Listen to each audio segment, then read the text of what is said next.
formal power. This is one thing, but there is a say in formulating the agenda of the meeting.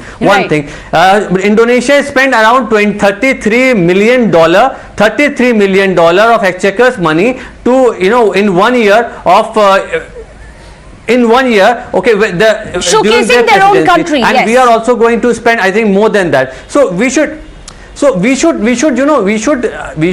just leave this facade of PR and event management, and we should see this as we have got this chance, and we should try to focus. We should look at our interest. Our interest should be. Mr. Haider, it's very interesting because you yourself have said every country has taken the occasion to try and showcase their own nations.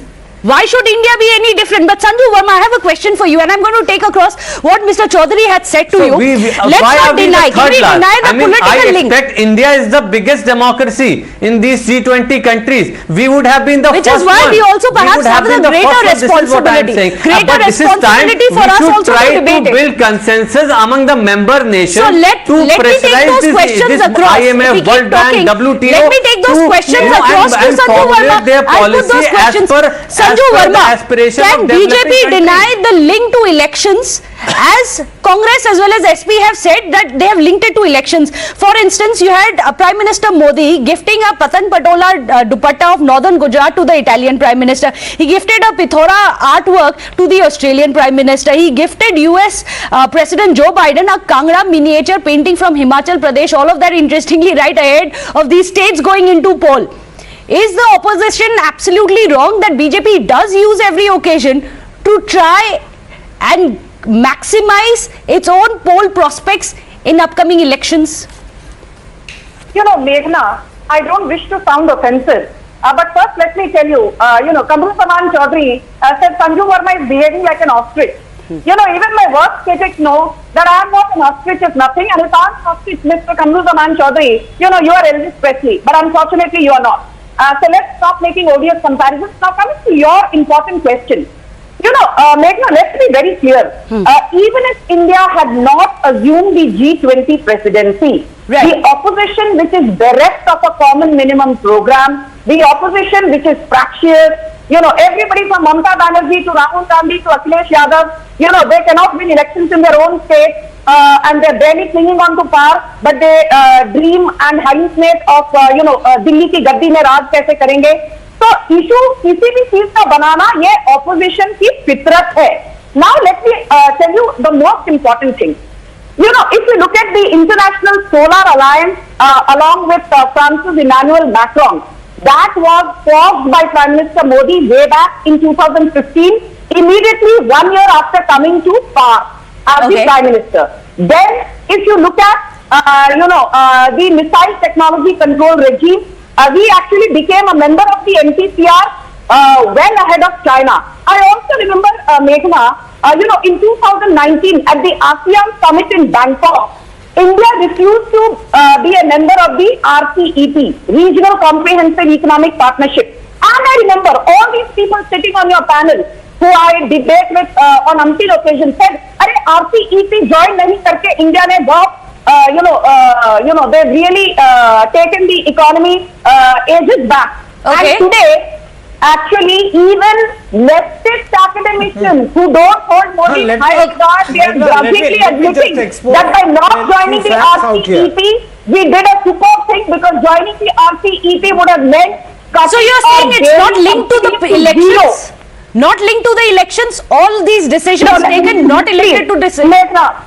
Meghna, I did not interrupt. I don't know. There was some gentleman who was, heckling me in between. No, I will just. That's Mr. Chaudhary, but go ahead quickly. Can you complete your point? Answer that vital question. Yes, Mr. Chaudhary, please keep quiet. Thank you. Mr. Chaudhary, will come back to you. Go ahead. Stop heckling me. Go ahead, Sanju Verma. We do not need bhashan or certificates on foreign policy from the Congress party. The left spoken about Rajiv Gandhi Sri Lanka policy, the left spoken about Nehruvian blunders with respect to Kashmir, the left spoken about Indira Gandhi not able to get back. But it's quite one thing to criticize one's policy. I will disagree there. Let's discuss policies. Let's be open about criticizing a policy I don't see a problem in that. It's okay to criticize your political opponent. Is it okay, however, to berate your own nation? And that's what we should stick to in this debate. Anirban Banerjee, I'd like to bring you in. It's important for us to understand because there's so much of criticism about what India has done around the G20. Yeah, do you think got a few any points. other... I'll come back to you, Mr. Chaudhary. Anirban Banerjee must have a say as well. Anirban Banerjee, any other Prime Minister, any other government in his place, should they have done anything differently? Should they not have showcased the nation? Should they not spend to try and ensure, as it is being said, that every person who comes to India, looks at India for G20, returns as an ambassador for India? What's wrong in that?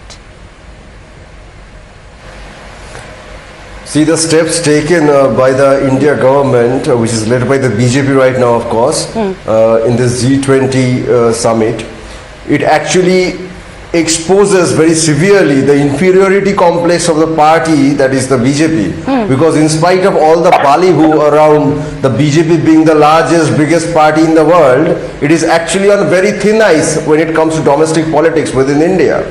And that is why it has reduced itself to a mere event management organization, it seems. I mean, why would you even post lotus, which is your election symbol, as the G20 summit symbol? And Madam Sanju Verma was counting petals. You think people count petals when they look at a picture or a symbol? What is your problem with the lotus? If you ask What any is your problem layman with the whether lotus? there are 5 petals or What is 4 your petals, problem why with are you the heckling lotus? right now? Why are you heckling right now? Why are you heckling, professional heckler? Let Anirban make his point. Okay, so you're back to the lotus and not counting petals. Stop this heckler. Can we talk about what should have been done by any other Prime Minister? Why? She was preaching others. Let's not get political. Let's not get personal here. Anirban Banerjee, Sanju Verma, let Anirban finish making his point. Sanju Verma, let Anirban finish making his point. Quickly finish your point, Anirban. Mr. Choki failed. The point being, when it is G20 or an international summit, it is our country which is participating. It is not a party. Therefore, again, she's continuing to heckle. She's continuing to heckle. What is this? Why did Choki fail is so radical? Therefore, the BJP, because of its inferiority complex, has nothing else to do but showcase its own party. Anand Ranganathan, nothing else to do but showcase its own party. Stop doing that. Is the BJP showcasing its party? We are back to now counting petals and not looking at the larger perspective of what India could have done. Instead, it's down again to personal politics, to personal insults, and essentially the polls. Anand Ranganathan. No, thank you. And can I please request the courtesy of at least a minute, because I need to make 3 or 4 points. First of all, with due respect to Sanju Verma ji, she is using a phrase invented by yours truly. So every time she says "Chauthi fail," please give me 10 rupees.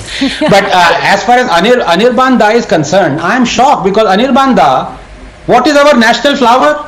It is lotus. So every time you use lotus as a symbol, are you going to say that BJP is involved in this?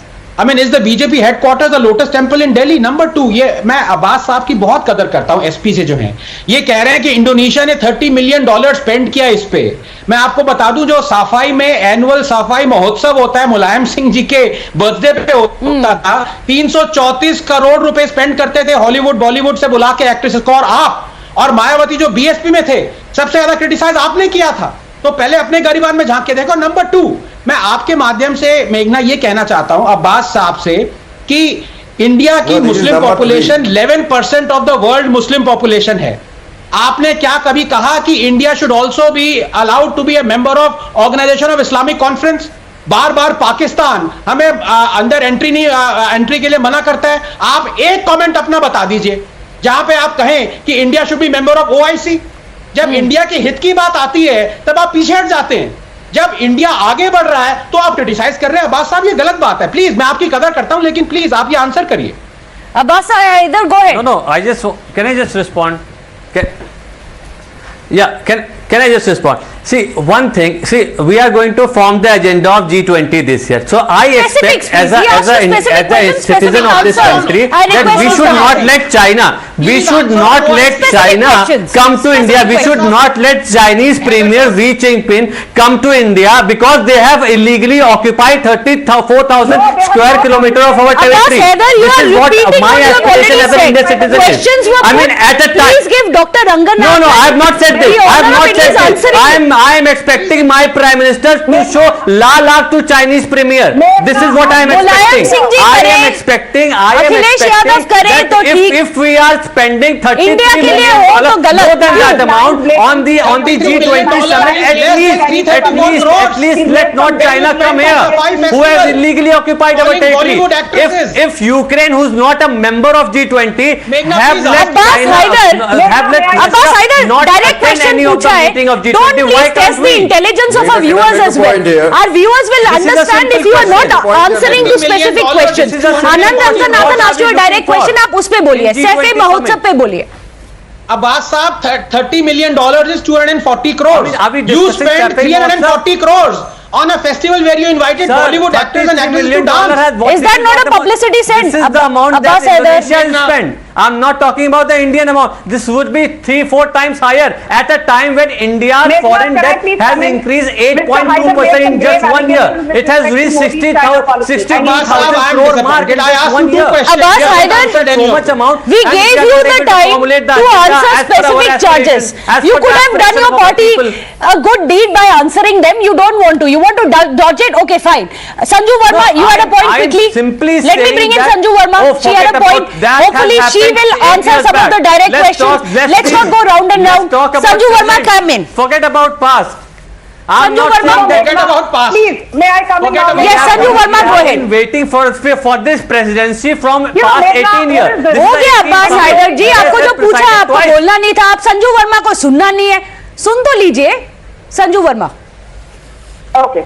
Meghana, people who sit here and give a bhashan to the BJP on China, this is the same lot which has still today not come clean on the fact that at the 2008 Beijing Olympics, on what grounds did Sonia Gandhi go there as the official guest of Xi Jinping? Was Sonia Gandhi then holding any constitutional post? No. What was the MOU that was signed between the Congress party and the CCP? There have been no details forthcoming from the Congress party on that. Details are not known for that. Don't give us a bhashan. Please let me finish in 20 seconds. China के बारे में हमको वो लोग भाषण देते हैं who refuse to acknowledge that on a golden platter, Nehru gave away 38,000 square kilometers of Aksai Chin to the Chinese and 73,000 square kilometers of TOK, including Gilgit-Baltistan. तो अपना certificate अपने पास रखिए. Thanks to Narendra Modi in February 2021. What are you doing since past 8 years? This is the opportunity. This is our chance. Meghana, can I Let finish? us show the world that we are powerful. Let us show the world we did not Mr. Abbas Haider, please let's not talk over each other. Can you please lower the fader of this, irrelevant? Sanju Verma, if you can quickly, because I have a question for Mr. Chaudhary, I'd like to go across to him. No, why are you feeling disturbed? When you do the same thing to others, you should remember that same criticism will come back to you. Finish my point. Quickly finish your point. You have 10 seconds, Sanju Verma, and that's it. Sanju Verma, quickly make a point. Finish my point if you're not able to moderate these guys. We can hear you now. Go ahead. Thank you. The people who give us a lecture on China refuse to acknowledge that for the first time in February 2021, even an aggressor like China was forced to voluntarily disengage post-Galwan, which has never happened. China has a dispute with more than 24 countries. It shares a border with more than a dozen countries for the first time. It was the Modi government that forced China to disengage to finger 8 of the Pangong Stone. What happened to the red eye? Those are again, of course, also India's permanent seat at the UNSC was also granted away. However, Kamruzaman Chaudhary, I have a question for you. Can the party deny that you had even Rahul Gandhi coming out going one step ahead in his zeal to attack the Prime Minister, said who really benefited from Pulwama? Is that why today everyone's asking that the Congress is not going to let go of any opportunity for everything? It's a PR stunt, even a terror attack. Is that not true? No, No, Meghna, if you want your debate to be an echo chamber, then please don't invite me from the next time. If you have called me up, then hear the other side also. The basic question that you have put out here does not hold good for us now. Because every time we try to criticize Mr. Modi's policies and his programs vis-a-vis the domestic policy or the international policy, these people from the ecosystem, they will try to turn it as a criticism of India as a nation. But how come criticism of Modi's policies is criticism of the nation? I cite one or two examples out here. When we had the Zakir Naik episode out here, then India banned all sorts of palm oil from Indonesia. After 1 year, we again restarted the import of palm oil from Indonesia. We never banned palm oil. That's Then a lie. On the subject, let's stay on the subject. Go ahead, Mr. Chaudhary. Please listen. Sanju Verma, let Mr. Chaudhary complete. Let me finish. Let Mr. Chaudhary complete. We will not speak over each other. Mr. Chaudhary, complete your point. I'm sorry. Let me But let's finish. stay on the subject. Mr. Chaudhary, complete your Let point. me finish. Yes, Let me go ahead, finish. Mr. Chaudhary. When Galwan happened, then what did we do? We banned the Chinese porn sites. That was our foreign policy initiative. Now when you have got such policies as G20 is being used for election campaigning, will Sanjeev Verma try to rebut the fact that this is not wrong? Today Narendra Modi is in power. It is Tomorrow not wrong. somebody else can be in There is power. something wrong Will with you you just here. justify that use There is of the something wrong with you here. national pride, the I G20 repeat, presidency Modi for विरोध election में आप purposes? देश विरोधी For बन election चुके हो। purposes. I'm just surprised because it's coming from a party which is known by its own president who had said Indira's India, India's No, Indira. how come opposing Exactly. Modi? How come opposing Modi is opposing the nation? Explain to us. Okay, did not see Anand that. Ranganathan, let me bring in Anand Ranganathan 8.7% because it's important for us to have a wider perspective again and again. Anand Ranganathan, that is the problem. Why are we confusing the two? Is BJP the government or BJP the party and Prime Minister a political rival but also a democratically elected Prime Minister of the country? Why do we keep confusing these? No, let me explain, because I think Mr. Kamru, my good friend, has made a very interesting and good point, sensible point, which is what he's saying, that criticizing Modi or the BJP doesn't mean going against the nation. Absolutely correct. I stand with you, sir. Absolutely, 2000%. But then I ask you, when you oppose Modi, when he brought out the farm laws that were in your manifesto, that would have catapulted India to a middle income economy in 15 years, double, triple, quadrupled the farmers' income. Then were you not anti-India? Answer this, yes or no, sir. But then do you forget the demonetization? Then why did Do you forget the demonetization note, is sir? No, then why did Mr. Modi repeal I them? give up. I give No, up. sir, why Because then I did asked Mr. a direct Modi repeal question. them? So I you asked are Specific a question. Is anyone on the panel ready to answer specific questions? There are at least 3 of you sitting on this panel itself.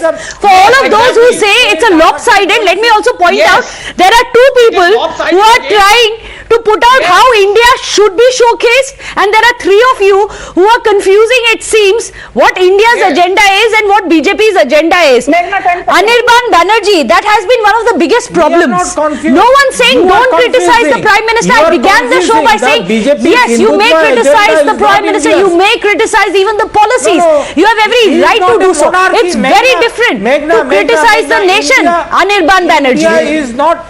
Anirban since- Banerjee. Okay, can I have my minute, please? Mr. Can I have my Chaudhary, minute, you've had please? your say. Since- Let Anirban speak. Sir, Please please, speak sir, to please. him. Just a moment, sir. Let him speak India- so that we are sir. ideologically at Just least a minute. aligned when it comes to the time. Since Anirban Chaudhary. Mr. Chaudhary, let Anirban See, speak. He is from the same since the ecosystem time as you. Mr. Jaishankar took over, I must. Arey sir, please come. Let me complete. Since when Mr. Jaishankar took over, I must admit that he has surpassed and overshadowed Mr. Modi when it comes to diplomatic relations with the international quarters. Very wide ambit he has, his exposure. Therefore, he is using his experience to improve upon the damage or the disaster that Mr. Modi had already created. He is the first prime minister, I think, in the history of our world who had gone to a foreign nation and campaigned for their election, one of the candidates, Abki Baar Trump Sarkar. You know, there has been no bigger miracle in the history of diplomatic relations between India and United States. Mr. Shivshankar has already overshadowed Mr. Modi. We can see that, and therefore Mr. Modi, I think, is very, very insecure. He's feeling insecure. Also, Sanju Verma, let him have his say. Whether you agree, disagree, we'll ensure that everyone gets a platform. Stop this professional heckler first.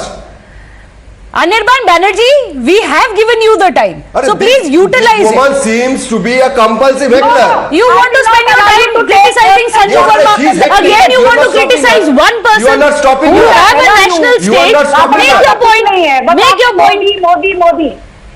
Do you have an agenda outside Modi? This Mr. Shivshankar is far better than That's good, which is why he is at the helm of affairs. He is the one who stated what India's agenda is going to be at the G20s. I don't understand the criticism here. Sanju Verma is the hatred for Modi surpassing almost everything. India's agenda has to be India's agenda, not BJP's agenda. Sanju Verma, I am asking you a question, so please go ahead. Why can't you teach the same lesson to yourself? Can you please allow me? Why can't you teach the same lesson to yourself? Anirban Banerjee, please let Sanju Verma speak. No, how does it feel now? No, how does it feel now? If we are going to resort to heckling, then unfortunately is the level of political discourse we are resorting ourselves to and plunging India into. Sanju Verma, the hatred towards Modi is exactly what she was doing. Is over everything else. What she was is doing. that overriding everything else, including this panel discussion? Sanju Verma. Yes, because Anirban needs to know that I don't take personal shots at his leader, whereas the only thing he does is take his personal shots at his prime minister. That is the difference between you and me. I give logical arguments backed by facts. So please shut up. Now let me make my point. Let's not have language like that. You are a let's not have language like that. Okay, so please shut up now. We can't have language like that on the show. We heard you. Please shut up. Okay. Sanju Verma, please don't be personal. Let's not have that kind of language. No, it's better that you shut up. It's better that you shut up. Because you are the one misbehaving, right? My language is completely right. You are the one misbehaving here right from the start.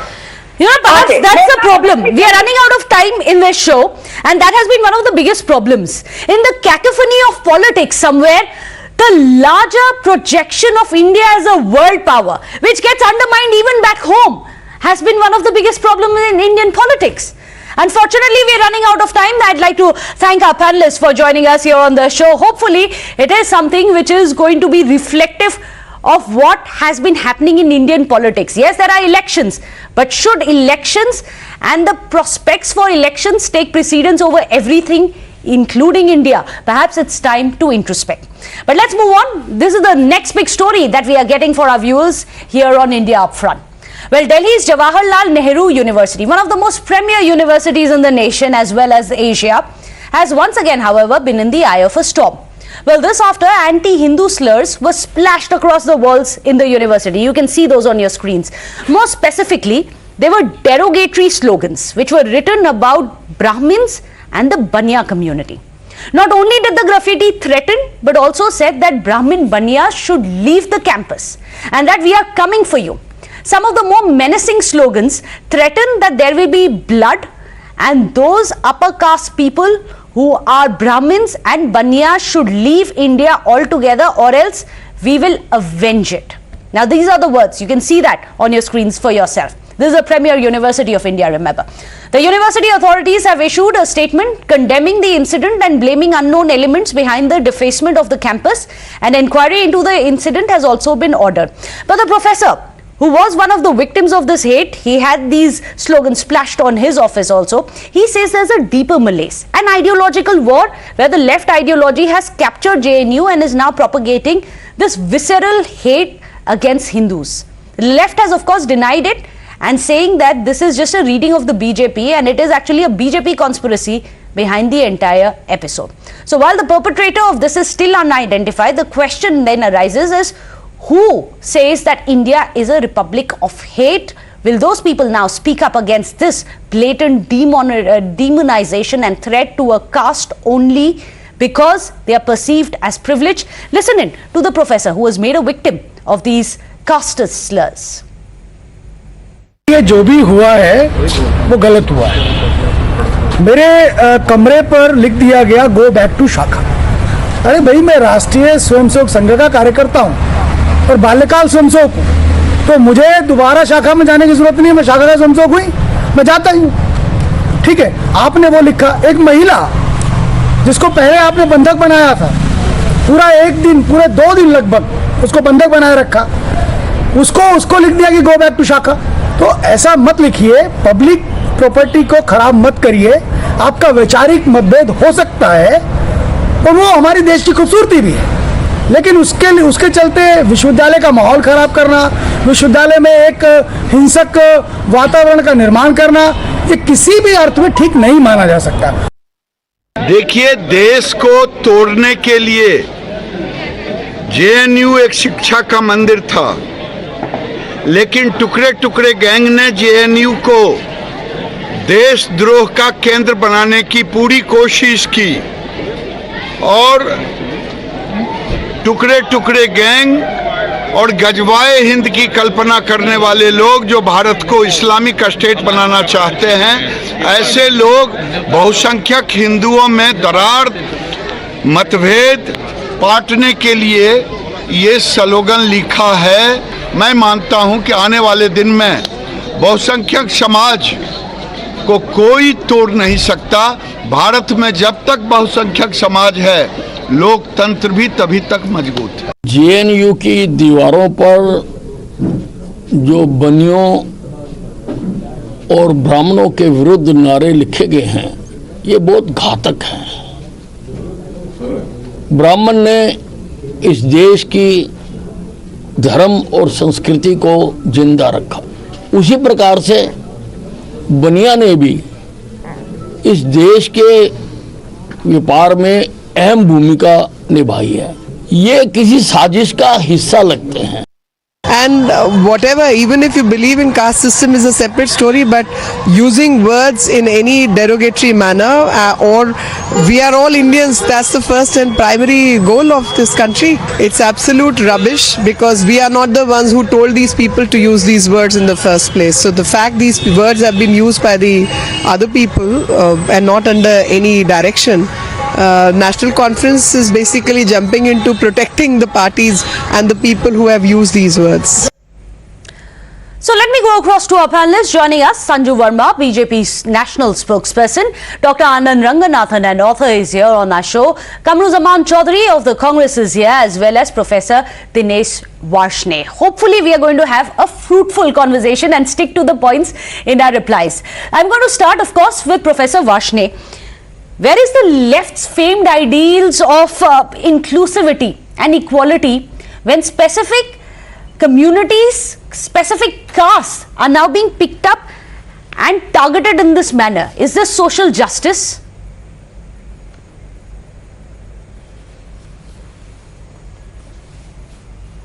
मेघना डेका आवाज चली गई। We can hear you, Professor. Go ahead. आवाज नहीं है। Meghana Dekha, please allow me to speak uninterrupted. Number one, all the BJP leaders which you have shown just now, whether Giraj Singh ji or Mr. Vij, have spoken the same language what is written there in this, in the J. Their language is also divisive, to divide the nation. And we do not support this type of language written anywhere. As you know that since independence struggle, the Communist Party of India and all left, organized left, is fighting against the is fighting against the caste slur, is fighting against all these things. We believe that all society should live together in harmony. And the harmony is disturbed always by the right reactioner of the country since the inception of the Hindu Mahasabha, RSS and now. This must be a handiwork of the same organizations, reason being as and when there are elections. In Gujarat, the Modi ji is facing a heat of the people against price rise, unemployment, same in the Delhi municipal elections. Okay. Students of Delhi University, JNU, Jamia, Ambedkar, Every are not going to vote for BJP. So thought this is the best day to divide the students among the caste slur so they can get. So this is BJP's fault? This is an attempt to defame the University of JNU. That is the JNU. That to defame the JNU so that they can attach some votes of the youngsters and students.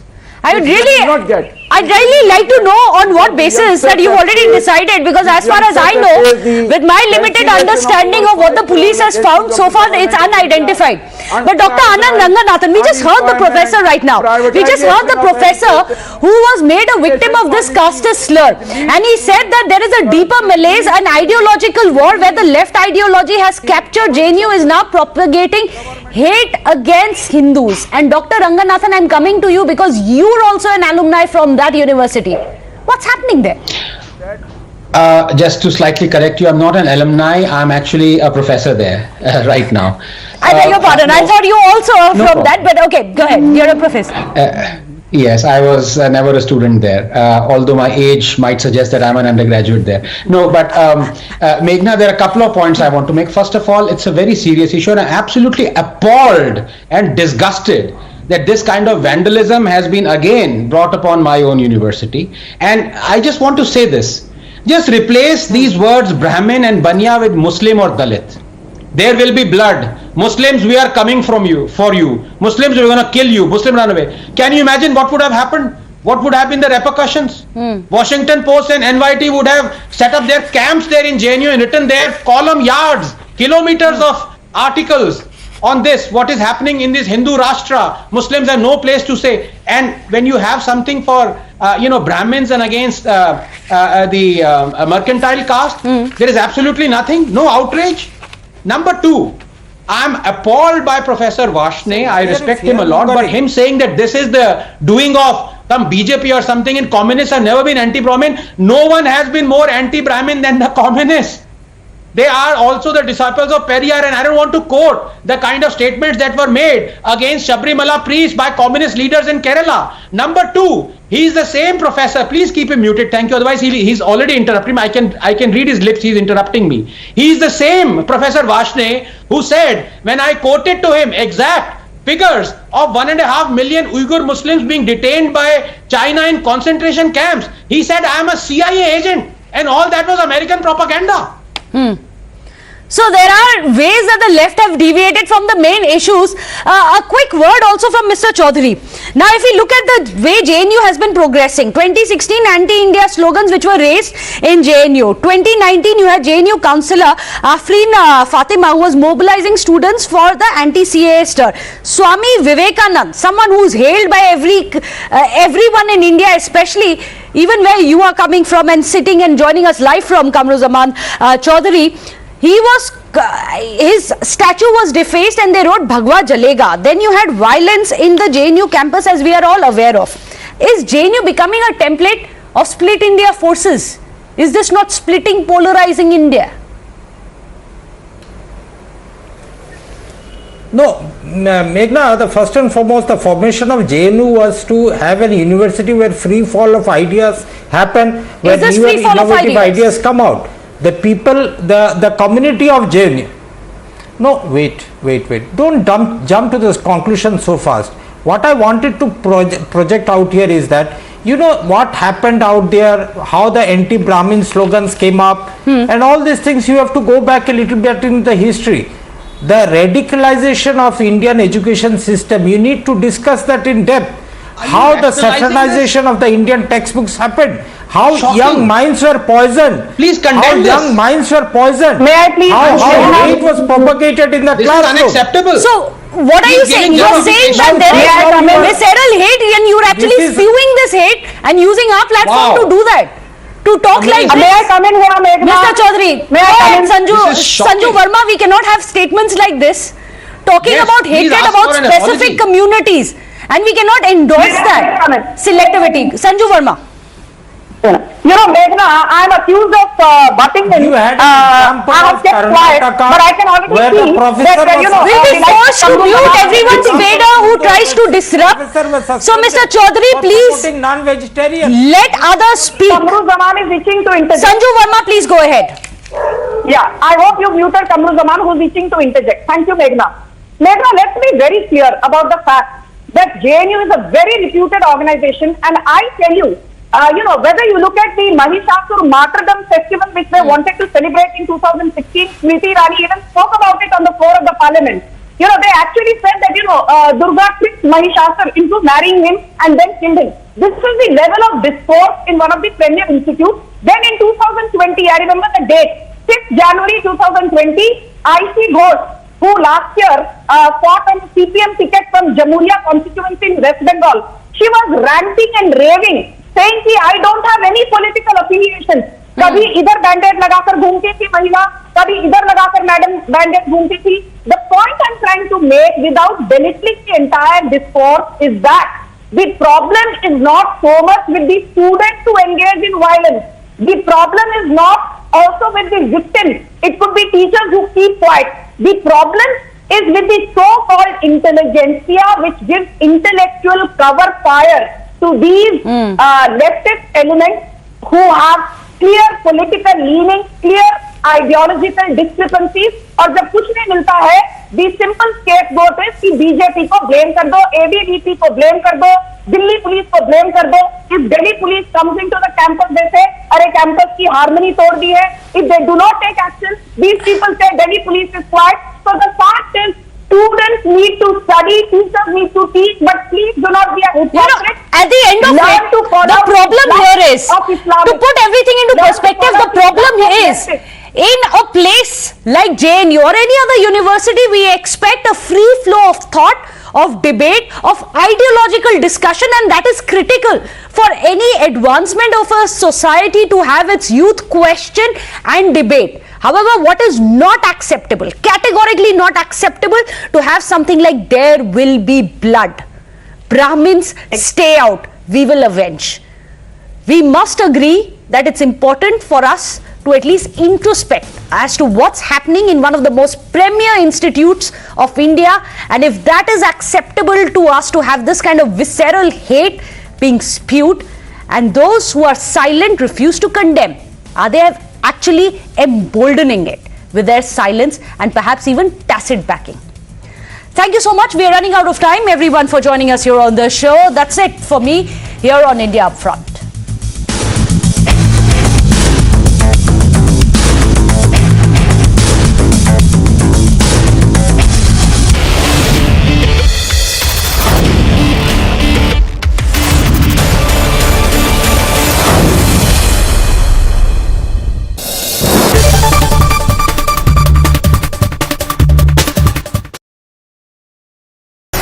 Bharatiya Janata party में अभी भी कहना चाहता हूं देश की जनता को कि यूनिफॉर्म सिविल कोड लाने के लिए अड़ीग है, ऑफर है और हम लाकर रहेंगे।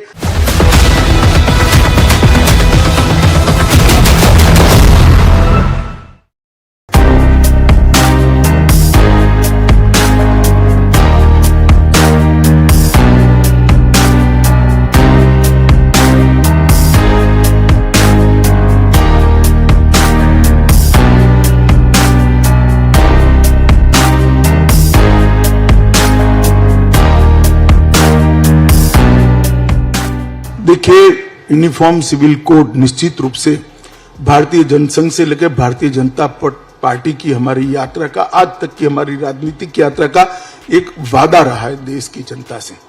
और न केवल भारतीय जनता पार्टी, संविधान सभा ने भी देश भर के विधानमंडलों को और संसद को ये सलाह दी है कि जब भी उचित समय आए यूनिफॉर्म सिविल कोड इस देश में आना चाहिए, क्योंकि किसी भी पंथ निरपेक्ष राष्ट्र के लिए, राज्य के लिए धर्म के आधार पर कानून नहीं होने चाहिए।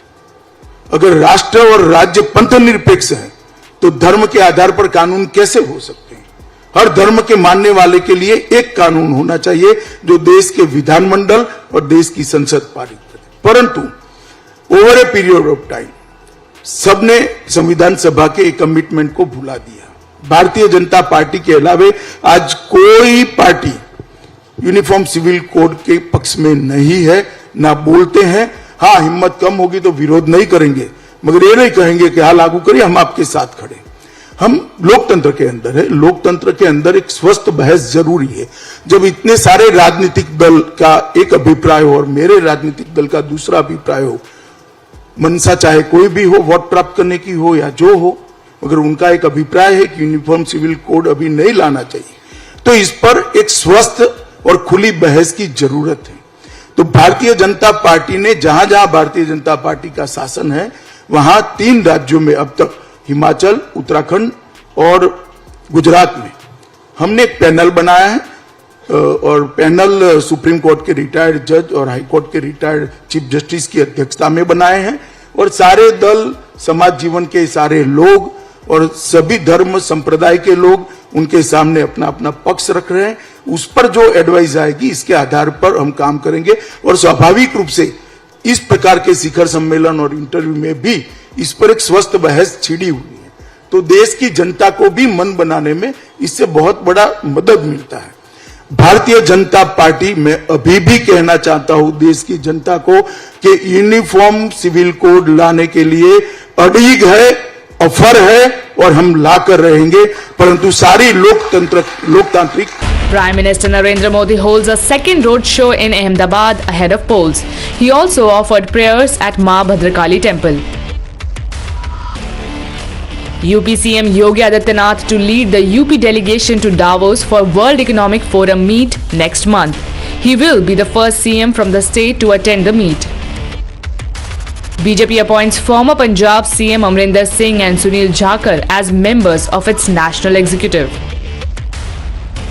3 months after walking out of the Congress with scathing remarks against the Gandhis, Jaiveer Shergill was appointed spokesperson by the BJP. Defence Minister Rajnath Singh chaired the meeting of the Consultative Committee for the Ministry of Defence in Mumbai. CM Basavaraj Bommai visited Belagavi today amid border dispute, asserted Karnataka's stand on Rao constitutionally valid.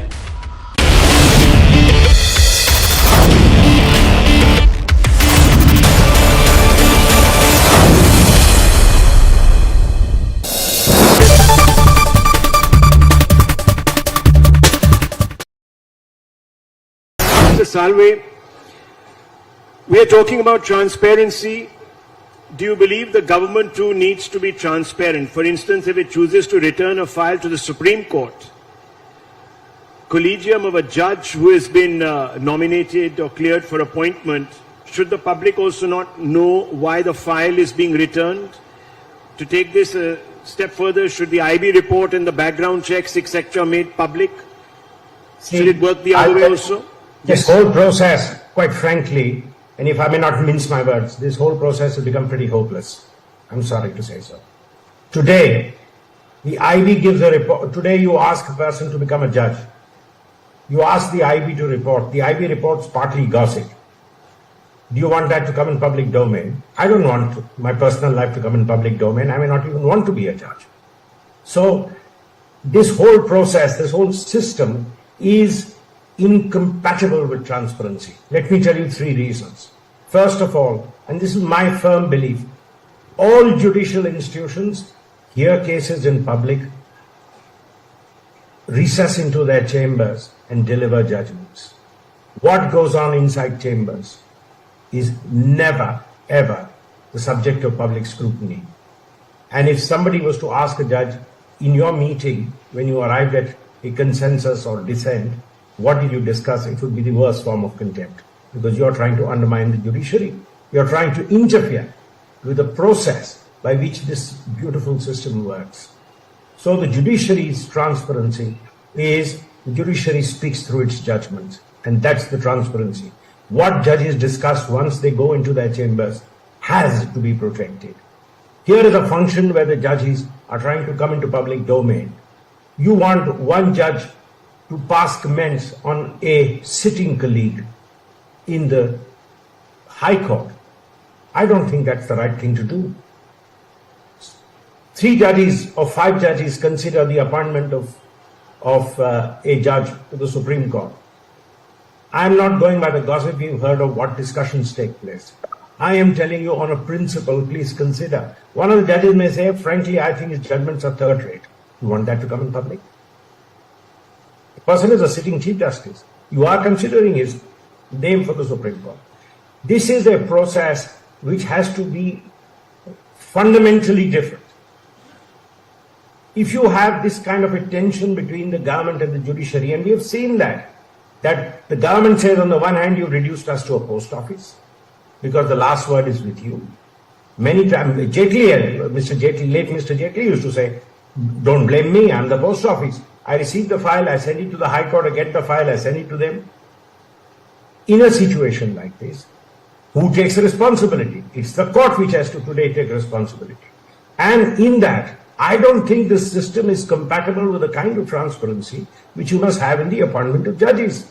We have to think of another way in which it is done and in which the sanctity of a person's integrity is maintained. Look at the American system. You know, if you're agreeing to be appointed a Supreme Court judge, you will have a Senate hearing, and that Senate hearing can be excoriating. All sorts of things come up in a Senate confirmation proceeding. That's one system. Will it work for us? May not work for us. We have to find some institutional mechanism by which the institution and not our court does this job. Otherwise, the judges are bringing themselves and their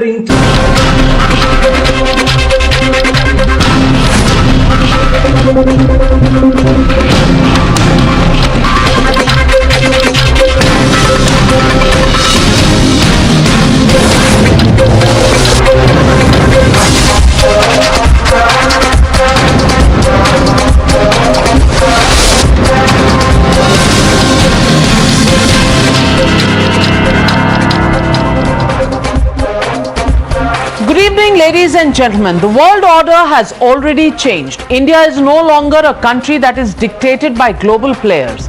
Bharat now is a country that asserts itself and does what benefits the people of India.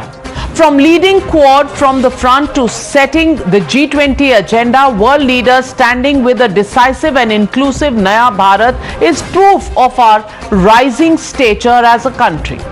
Ladies and gentlemen, this year is important because India has taken over the G20 presidency. It is driven by the underlying vision of Vasudhaiva Kutumbakam, best encapsulated by the motto of G20, One Earth, One Family, One Future.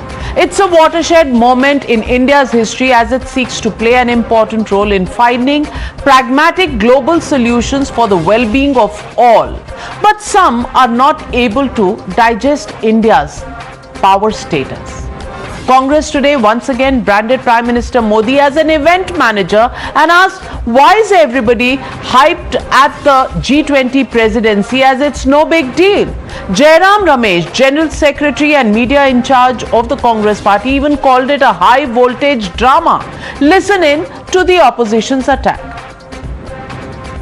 G20 summit is not a very great thing, but of course we didn't oppose. We are happy that India had got it in rotational basis.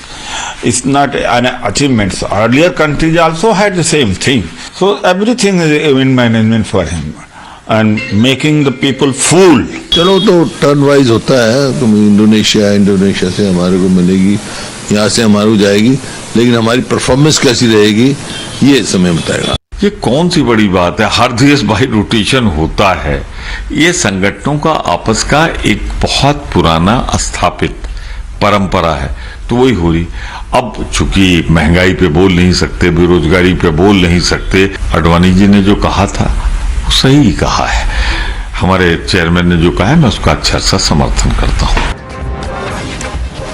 Well, the centre slammed the opposition for trying to belittle India's dominance in global spectrum. It said that the opposition is pained to see the world looking up to India. अंतर्राष्ट्रीय जिम्मेदारी जो भारत के वैभव को विश्व के सम्मुख प्रस्तुत करने का हर हिंदुस्तानी को मौका देता है. अगर भारत का ये संस्कार अगर भारत की ये रुचि, अगर भारत का ये संकल्प कांग्रेस पार्टी को नहीं भाता, तो इसमें आपको आश्चर्य नहीं होना चाहिए। The important thing is that first ensure that every visitor, every tourist who comes goes back as a brand ambassador of India. Secondly, whatever we do, we should showcase the work that we've done in terms of development, in terms of roads, electricity, housing, etc. Tell them the huge transformation that has taken place due to the digital public good infrastructure that India has created. What India has done as a health pharmacy of the world, as a vaccine capital of the world, and lastly, that India is the mother of all democracy. So the legitimate question we are asking on the Newshour tonight, is Modi hate turning into Bharat bashing? That's the question and the debate. Hashtag G20 Presidency Politics. The debate coming up on the other side. You're watching the Newshour at 9. Debate number 1 on Times Now. Super Prime Time. And joining me tonight, Dr. Vijay Chautaiwale, in charge of the Foreign Affairs Department of the BJP. Also joining me tonight, Karan Verma, author, Gautam Chikramane, Vice President of the Observer Research Foundation, Mr. Ghansham Tiwari, spokesperson of the Samajwadi Party, Ashutosh, political analyst. But my first question goes to Mr. Sanjay Jha, author and suspended Congress leader. And Sanjay Jha, do you agree with Mr. Jairam Ramesh when he says all this high voltage drama is just about the fact that Modi is an event manager? Well, first and foremost, Navika, I think Jairam Ramesh has no intellectual copyright over calling Mr. Narendra Modi an event manager. That belongs to the original Mr. Lal Krishna Advani, who himself called that of Narendra Modi. So let's put the record straight on that. The BJP Supremo thought that of his own protege, and we all know what happened later politically. But let's answer the fundamental question. I don't think the Congress, I heard Smriti Irani talk on one of the press conferences she was giving, and that is the tragedy of our current political discourse. She was talking absolutely outrageous, outlandish lies. Where has the Congress party tried and said anywhere? If she can probably reproduce it, we will be only delighted to talk about it. Where has the Congress party tried to ridicule anyone at all? The question here is this, that Indonesia was the president in the preceding whom we are going to be succeeding from. Did you see any such hype in Indonesia? I would tell you right now, I have done my homework on this. Go to all the previous countries that have led G20 as a precedent. None of them have indulged in any extravaganza, the razzmatazz of political propaganda. Now you can already see here, I tweeted about it, Navika, that on the day India assumed the G20 presidency, full page ads in newspapers all over the country. The BJP is trying to create it as some kind of a marketing arsenal. This is going to be like some guerrilla marketing. We will showcase India, when the truth is Mr. Modi will not have the courage to talk about Bilkis Banu when the leaders come here.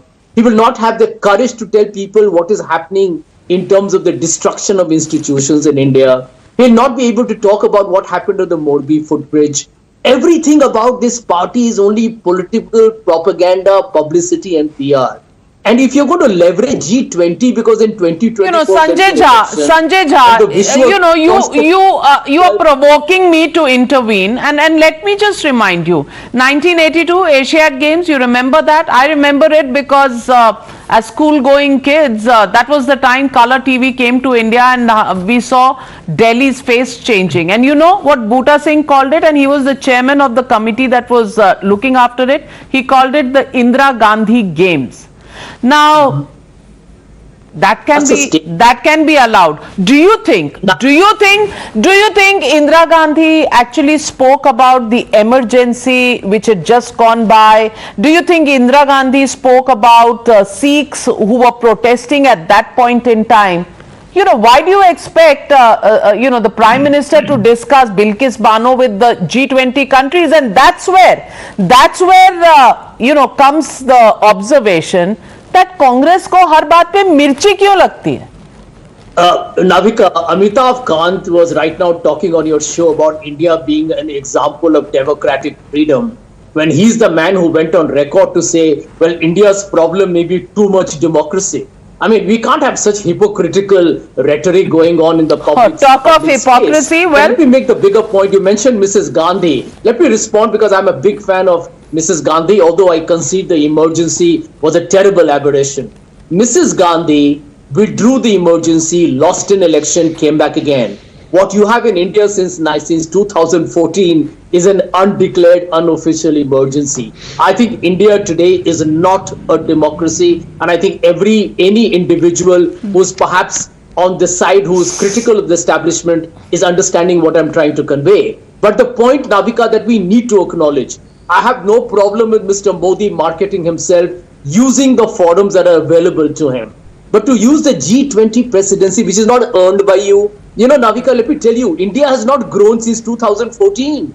I have the facts and figures. What was our economy? Okay, so everything about India's failure is what you want India to showcase when it has the G20, and probably that is what is going to give you satisfaction. Mr. Chauthai Wale, is this pure jealousy? Is this just political rhetoric? Is this criticism of the BJP as a political opponent? Or is this just about grapes being sour?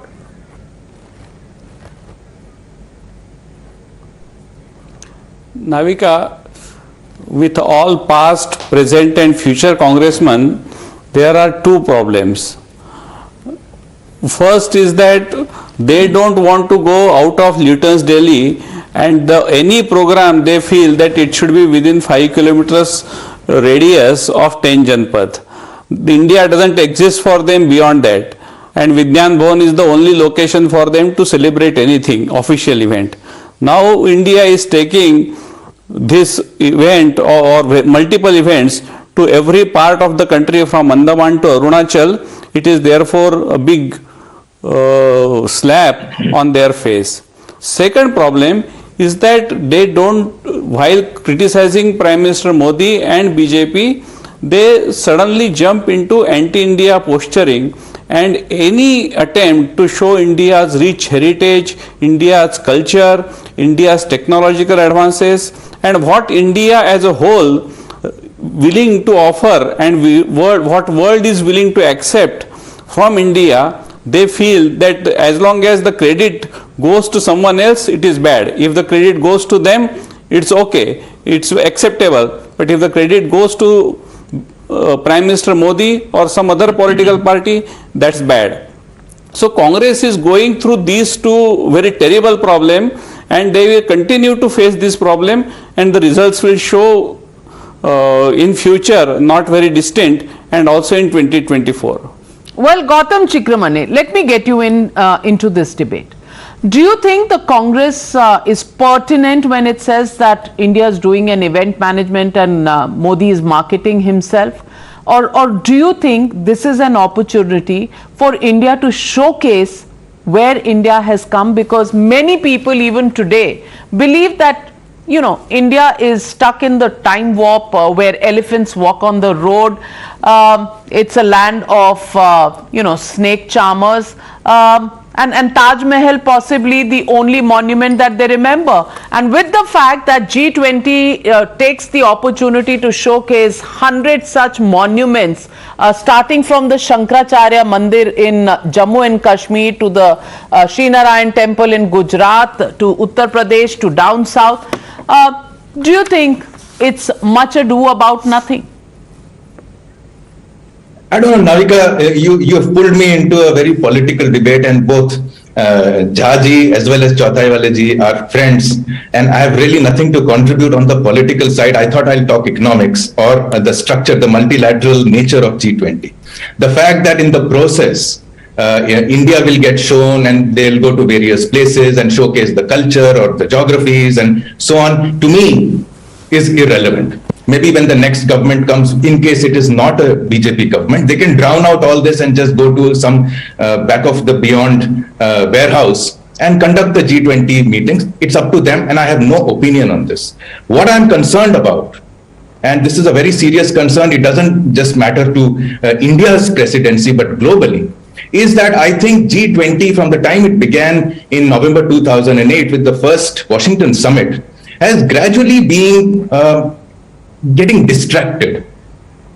Until November 2008, the financial crisis, the North Atlantic economic crisis was in full blown. It was hurting every country. The leaders got together and they began with a nice charter of economic reforms, including for World Bank, IMF, and so on. But after that, soon after, within April, 6 months, this whole direction changed into becoming an inclusive, sustainable, green growth. In 2010, they got marine environment into the discourse. In 2014, they got funding for Ebola in Guinea and Sierra Leone into the declaration. In 2015, they got terrorism. Now, all of these, Navika, all of these are very important issues. I have no doubt about it. Today's issue is security, for instance. But is G20 the platform to do this? No. The platform of G20 is meant, it's like the global board of directors of the world economy. They need to put their minds together. And for instance, today, the fact that there is a geopolitics-led, there is a conflict-led economic implosion happening because of the Russia-Ukraine conflict, which has gone into an energy crisis, which is getting into an inflation crisis, which is moving into an interest rate crisis and creating slowdown everywhere. In fact, Germany, Italy are in recession or are soon going to be in recession. I think the G20, if it has to be evaluated on what it has done or not done, it will not be evaluated on these cultural sightseeing issues. It will be evaluated on the ideas, on the issues, on the negotiations, on the persuasiveness with which, for instance, the conflict could end, the countries could come together to fight, for instance, let us say a fiscal loosening because of the pressures on it, and so on. I think we are getting distracted firstly by the expanding of G20, which is largely a function of the failure of United Nations, because UN is not doing anything. Let us put all the weight on G20. I think that has to end. G20, or maybe you can just talk about it in some manner. Second point, I think, as you may have noticed, and you have been reporting on this, globally, if you see the reportage that is coming out of G20, it is largely bilateral reportage. For instance, who did Narendra Modi meet? Who did Biden meet? Did Xi Jinping and Biden meet? What did they say? I think the bilateral conversations are getting a greater salience in the media, while the actual hard work of getting economies on track is going at the background. I think that is the second point. Finally, I think there are very small, they are talking big picture, for instance, the global growth should rise, etc., but there are very tiny fixes that the G20 can do. For instance, Europe is saying that they will no longer accept 6 of India's clearing houses from April 2023 because of certain G2G problems between their capital markets regulator and our regulators. Fair enough. G20 is the place where this discussion began. G20 is the place where this should conclude. For instance, India should ask for reciprocity. If the European regulators want to inspect the books of ICICI Bank, then RBI should be able to inspect the books of JP Morgan or Deutsche Bank. These are the small issues that need to be addressed by G20. Can I have one last point here? Somebody talked, I think Mr. Jha talked about democracy, etc., which has been failing from 2014, etc. Recently, I've been looking at the data and the manner in which these democracy indicators are being captured. They are all opinions.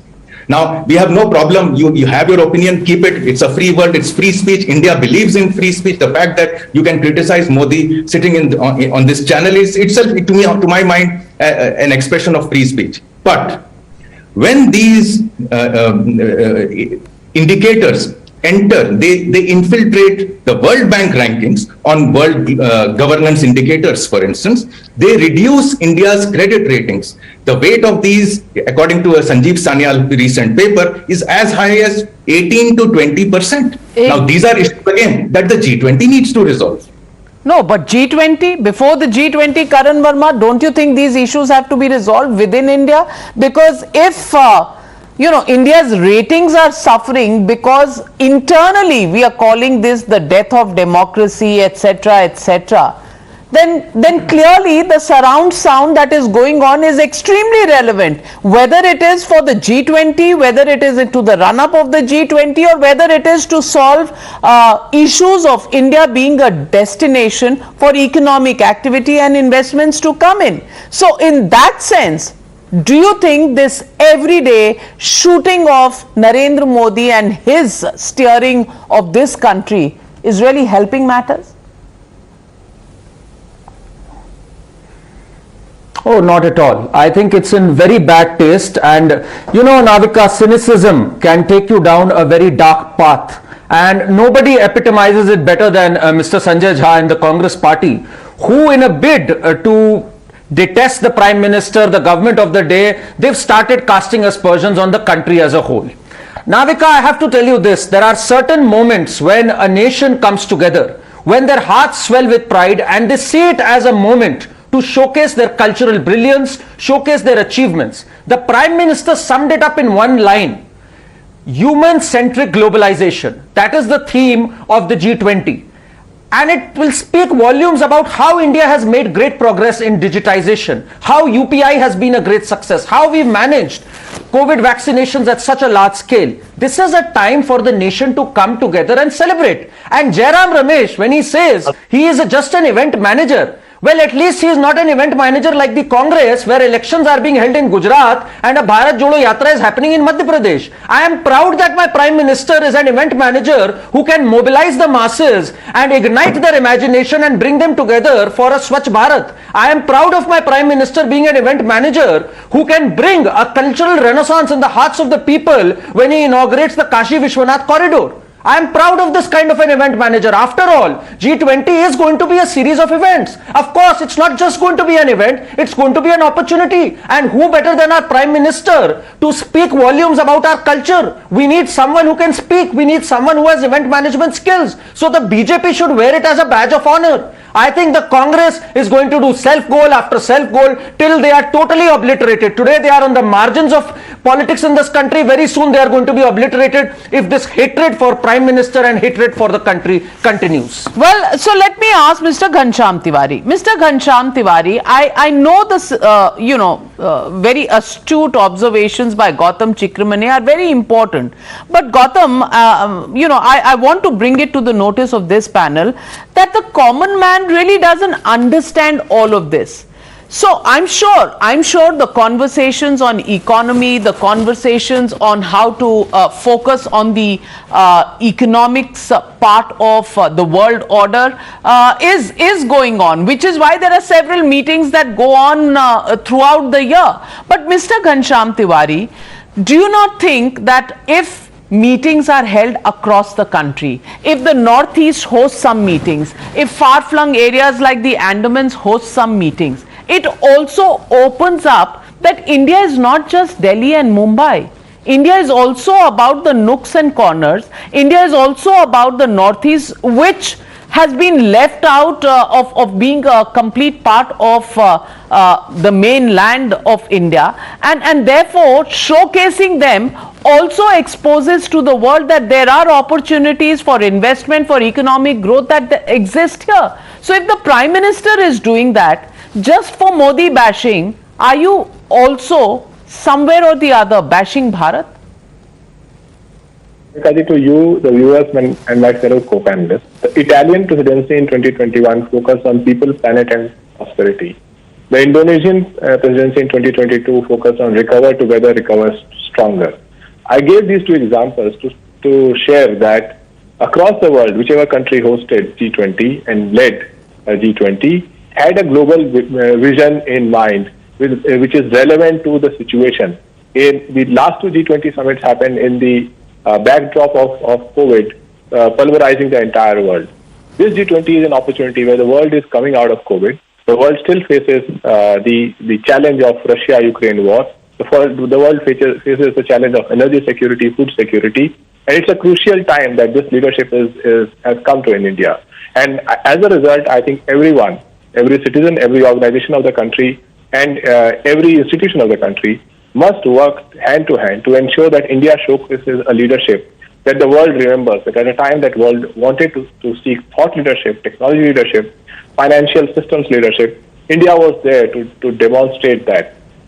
So yes, it is an occasion to show different parts of the country, but it's also an occasion to rise in that leadership level. As far as the criticism is concerned... No. When you say to rise to that leadership level, are you doubting the leadership level of Prime Minister Narendra Modi?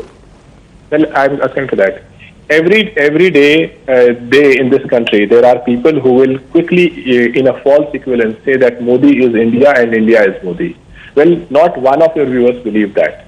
Every Prime Minister has his success stories and his failures. Demonetization was a failure. The implementation of GST was a failure. The 4-hour short notice for lockdown was a failure. The nearly 50 lakh deaths in COVID that WHO spoke about was a failure.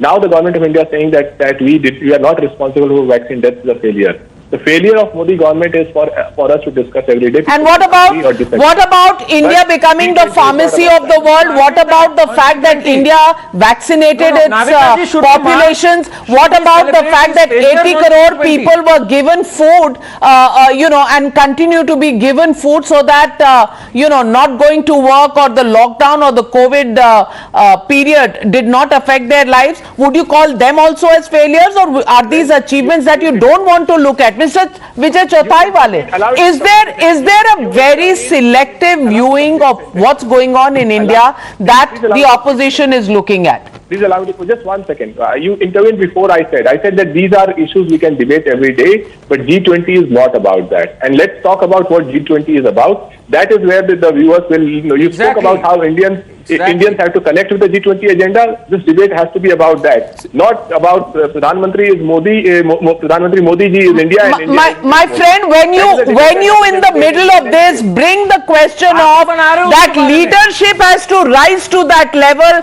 you are putting a question mark on the leadership of the Prime Minister, and this country will debate that when the opposition makes statements like this. Mr. Vijay Chauthaiwala, I want you to respond to the statement made by Mr. Ghanshyam Tiwari. Navika, can I comment? I think Ghanshyam has raised some substantial issues, but his criticism on the domestic issues are quite irrelevant here, because these are the issues entire world has faced COVID pandemic, and India has shown a great success story in terms of containing it and giving vaccination to more than 1 billion people. And we know that the origin of COVID, which is China, is still struggling with thousands of new cases every day, and they are not able to contain.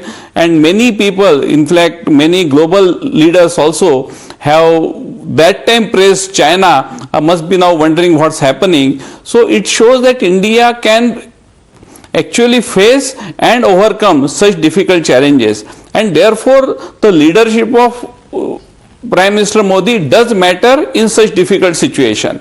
Now, as far as the G20 agenda is concerned, my friend Gautam has definitely articulated well the hard issues which G20 leaders should face, discuss and try to come out with a solution. I fully appreciate it, but in addition to it, it is a great opportunity to show the India, its soft power, its cultural heritage and its technological power, which we can offer to entire world.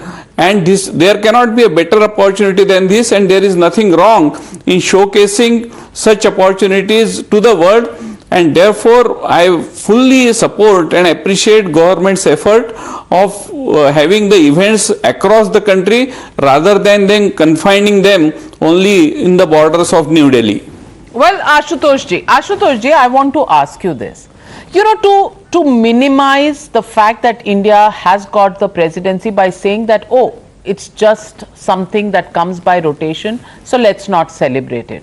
oh, it's becoming an event management, so let's not make it. Oh, this guy, he does hyperbole and drama, let's not celebrate it. And then, like Mr. Ghanshyam Tiwari, leadership has to rise up to the occasion.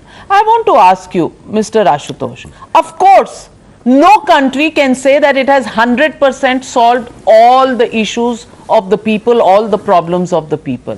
But to only talk about the failures, to only talk about the problems and not look at the opportunity and keep pulling down your own country, is it really taking away the sheen from India's position at the global forum?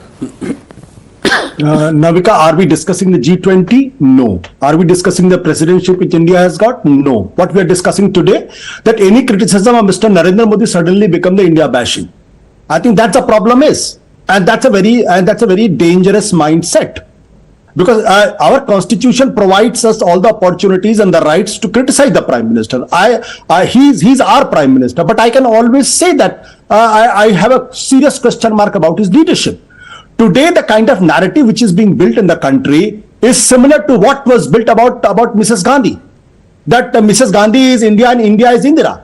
So, according to me, any criticism and the severe criticism of Mr. Narendra Modi, if anybody is turning into India bashing and insulting India, is basically trying to build an authoritarian mindset in this country, and that's a very dangerous thing.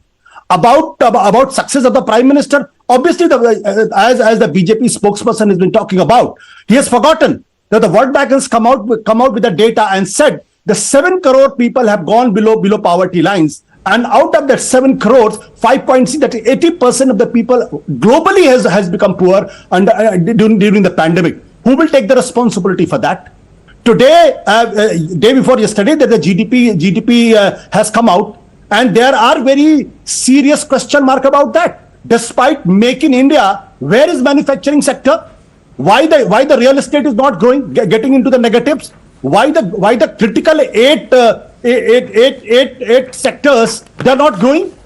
Who is going to be responsible for that? If Mr. Narendra Modi is a prime minister, obviously there will be question mark and the people will ask these questions. But if you ask this question, you will be said, you are bashing India, you are insulting India. Are you aware of the fact that in the coming quarter, this economy is going from 6.6 to 6.3 to 4.2?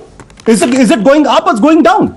When the people are getting all kinds of the problem in this country, there's unemployment, the serious unemployment problem, there's an inflation problem. We are again told, oh yes, you can't criticize the prime minister, because the minute you will criticize the prime minister, everybody will say you are bashing India. What kind of mindset is this? My friend, nobody is questioning the right for you to criticize the prime minister. But why don't you look at also the state-wise unemployment data? Why don't you look at states that are adding to the unemployment rate? Have you ever raised a question about Rajasthan, which tops the unemployment in the country? Navika, I think the prime minister is elected for doing these kind of things. If Rajasthan is not doing, he should pick up a phone and talk to the Ashok Gehlot. That please, these are the things we accept, these are the why Manmohan Singh? Okay, so magnanimity is a one-way street. Magnanimity is a one-way street, Karan Verma.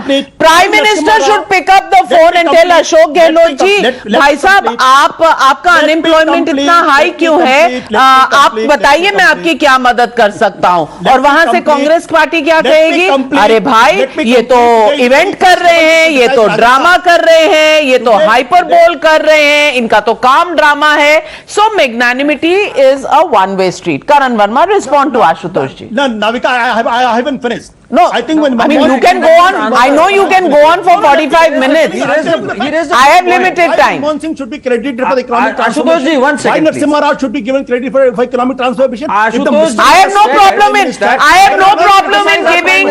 I have no problem, and I think the BJP also has no problem in giving credit to Narasimha Rao and Dr. Manmohan Singh. It is only the Congress party which has problems in giving credit to Narasimha Rao for reforms. So please. I'm sure you know all of this. I don't know why you pretend not to know these things, but Karan Verma. Please. You know, Ashutosh ji raised a good question when he said, can't we criticize our prime minister? Why is PM Modi bashing taken as India bashing. Ashutosh ji, there is an occasion, there is a context, there is a place for everything. When a nation is going to do the G20, you cannot in the same tone talk about unemployment. Rather than once saying that let's come together and celebrate this event, you say, oh, but there is unemployment. Oh, but there is inflation. You can discuss these issues. But right now, when we are talking about a forum which is bringing pride to India, let's for a minute keep these political biases aside. Can't we do that together? Can't we say that, yes, let's come together and bring our culture. Let's uplift our culture and show it to the world. Let's show that we are the nation that believes in you are trying to kill my right to debate and discuss. No. That's I am not. I am saying there is a place for it. Try and show some grace. Try and understand the context. When a guest is coming to your home, you are not going to expose your shortcomings and put them on a piece of paper. Fundamental right. Please, do you want these G20 events to be posters of India? My friend, and Sanjay Jha, let me get in Sanjay Jha, and Gautam, I'm coming to you. Sanjay Jha, the question is not I'm not questioning Mr. Ashutosh or yours fundamental right to debate and criticize. Of course, debate and criticize. The whole debate tonight. Ashutosh जी, आपको इतना गुस्सा क्यों आता है? भाई साहब, G20 की presidency मिली है सिर्फ 1 साल के लिए, इतना गुस्सा मत करिए। ये 5 साल के लिए नहीं है, 5 साल के लिए नहीं है जो आप इतना गुस्सा कर रहे हैं। I'm simply saying the people have forgotten when Manmohan Singh was having a deal in Sharm el-Sheikh. The BJP right here, समय और जगह होती है, BJP right here criticized them. I could see what Ravi said. Then if you're talking about that, then before I go to Sanjay Jha, let me play out a soundbite of Prime Minister Narendra Modi on how he responded to Pakistan Prime Minister Nawaz Sharif when Nawaz Sharif called Manmohan Singh names. Listen into that as well. Hindustan में मेरे प्रधानमंत्री से हम लड़ेंगे, नीतियों के लिए झगड़ा करेंगे, लेकिन ये 125 करोड़ के देश के प्रधानमंत्री हैं। नवाज शरीफ, ये आपकी कौन सी औकात है? आप मेरे देश के प्रधानमंत्री को देहाती औरत कह के संबोधन करते हो और ये कहते हो कि हिंदुस्तान के प्रधानमंत्री तो देहाती औरत जैसे हैं। Sanjay Jha, you remember this? I do. Said about Manmohan Singh. You have forgotten what Marcus Advani said about Manmohan Singh, what Yashwant Sinha has called Manmohan Singh. Shikhandi. The word Shikhandi was used by the BJP leaders. Yeah. Okay, Ashutosh, let me answer the question. Much worse has also been used by the Congress leaders. But that's a matter of detail. Will you condemn Marcus Advani and Yashwant Sinha for calling Manmohan Singh Shikhandi? Will you condemn him? Of course. I will condemn everybody who uses foul language for anybody. Forget, not just the Prime Minister, for anybody. In public discourse, such words should not be used. But Gandhi Nali ka Keeda was used. Bhasmasur was used. Who used Jersey cow? Who used Jersey cow? Who used hybrid bacha? Who used 50 crore come together? Who was when that a person? nation is questioned, Please people name that come together. Condemn. Prime Minister Modi came to the support of Manmohan Singh. Please name that person and condemn who called Sonia Gandhi. When a foreign country questions us, when there is an international event, we have to come together. Well, is this not understandable? I mean, I'm amazed. Well, is it the way to speak? Well, who called Renuka Chaudhary Shupandakha? He doesn't get it. Ashutosh ji, ये political rally नहीं है. ये election नहीं चल रहा है, पर आज आशुतोष जी को गुस्सा आ गया है, आशुतोष जी को गुस्सा आ गया है, but let me get to the basic point. And Sanjay Jha, my question is only limited to the fact, of course, criticize the Prime Minister. I can't expect the opposition to praise the Prime Minister or the BJP. It's not in the fitness of things in a democracy. The opposition has to question the government. That's the way democracies function. But my friend, when it comes to an international event, when it comes to India taking pole position on a world stage, is it that opportunity that must be exploited to criticize India and the leader? That's the only limited question on the debate tonight, and I only want you to answer this. Okay, Navika, very quickly. Politicians, by and large, are hypocrites. Let me give you two examples right in front of you. You're right. Mr. Modi seemed to defend Dr. Manmohan Singh. And in Parliament, he talked about Mr. Manmohan Singh wearing a raincoat to take a shower. He actually, during the Gujarat campaign, blamed Dr. Manmohan Singh for being handed. Well, I don't think you heard. You didn't hear the speech. He says, "हम अंदर में आपके साथ we will differ. We will criticize you on policies, on ideologies. But when it comes to a foreign nation, no country's prime minister can call my prime minister a dehati aurat, and that's the point you're missing out. And Vijay Chauthai wala, why do they miss out this basic point? No, Navika, just give me 15 seconds, please. I just need to wrap up 15 seconds, and that's all I will take. You know, I one problem with Navika, let me finish. Let me ask these opponents of G20 events only one question. Do you want to say, are you saying that because of all these problems of unemployment and inflation and economy going, do you oppose any event of G20? Are you saying that we should not celebrate India's G20 presidency? Are you saying that we should not have any event outside Delhi and all the events from Andaman to Arunachal and from Srinagar to Kanyakumari should be cancelled? Let them take this position. All right. And then I will say whatever. Respond, Sanjay Jha. Respond, Sanjay Jha. Please, for God's sake, please remember this, that the G20, as Gautam correctly mentioned, is about making sure that as a group, it contributes to not just internal economies, but to the larger global financial system. But the fundamental problem that you have, and this is your problem, Mr. Jha, is that you exploit, first tell me, are you opposing these platforms for promoting yourselves at the cost of the taxpayer.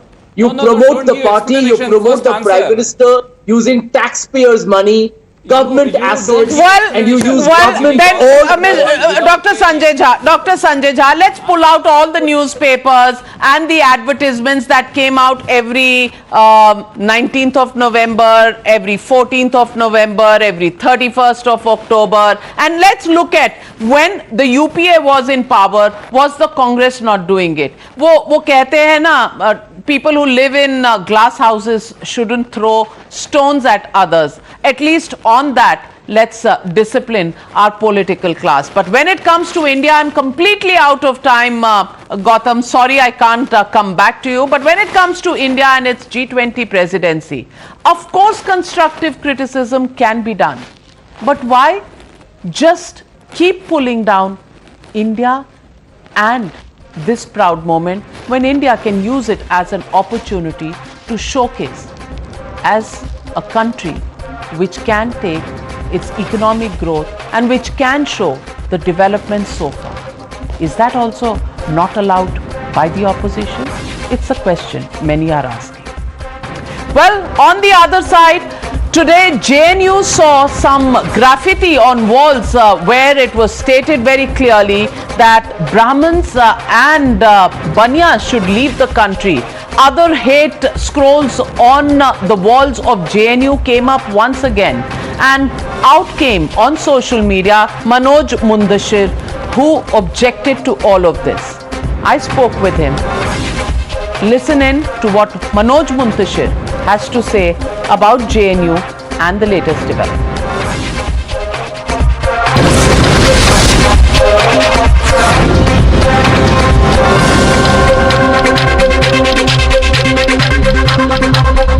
और आज हमारे साथ एक खास मेहमान जुड़ रहे हैं, मनोज मुंतशिर जी. इनके बारे में क्या कहूं? इन्हें पोएट कहूं, इन्हें राइटर कहूं, इन्हें कई शोज का जज कहूं, बस लफ्जों का खेल है, शब्दों का खेल है जो ये खेलते हैं और बस यूं शब्द पिरो देते हैं कि मुद्दे निकल आते हैं. मनोज मुंतशिर जी, आज टाइम्स नाउ और टाइम्स नाउ नवभारत के दर्शकों के साथ जुड़ने के लिए आपका बहुत बहुत धन्यवाद. आज फिर आपकी कलम चली है. और आपने तो ब्राह्मणों के योगदान की गिनती भी आज करा दी, लेकिन देश की बड़ी यूनिवर्सिटी में दीवार पर लिखा जा रहा है कि ब्राह्मणों भारत छोड़ो। इसे आप कैसे देखते हैं?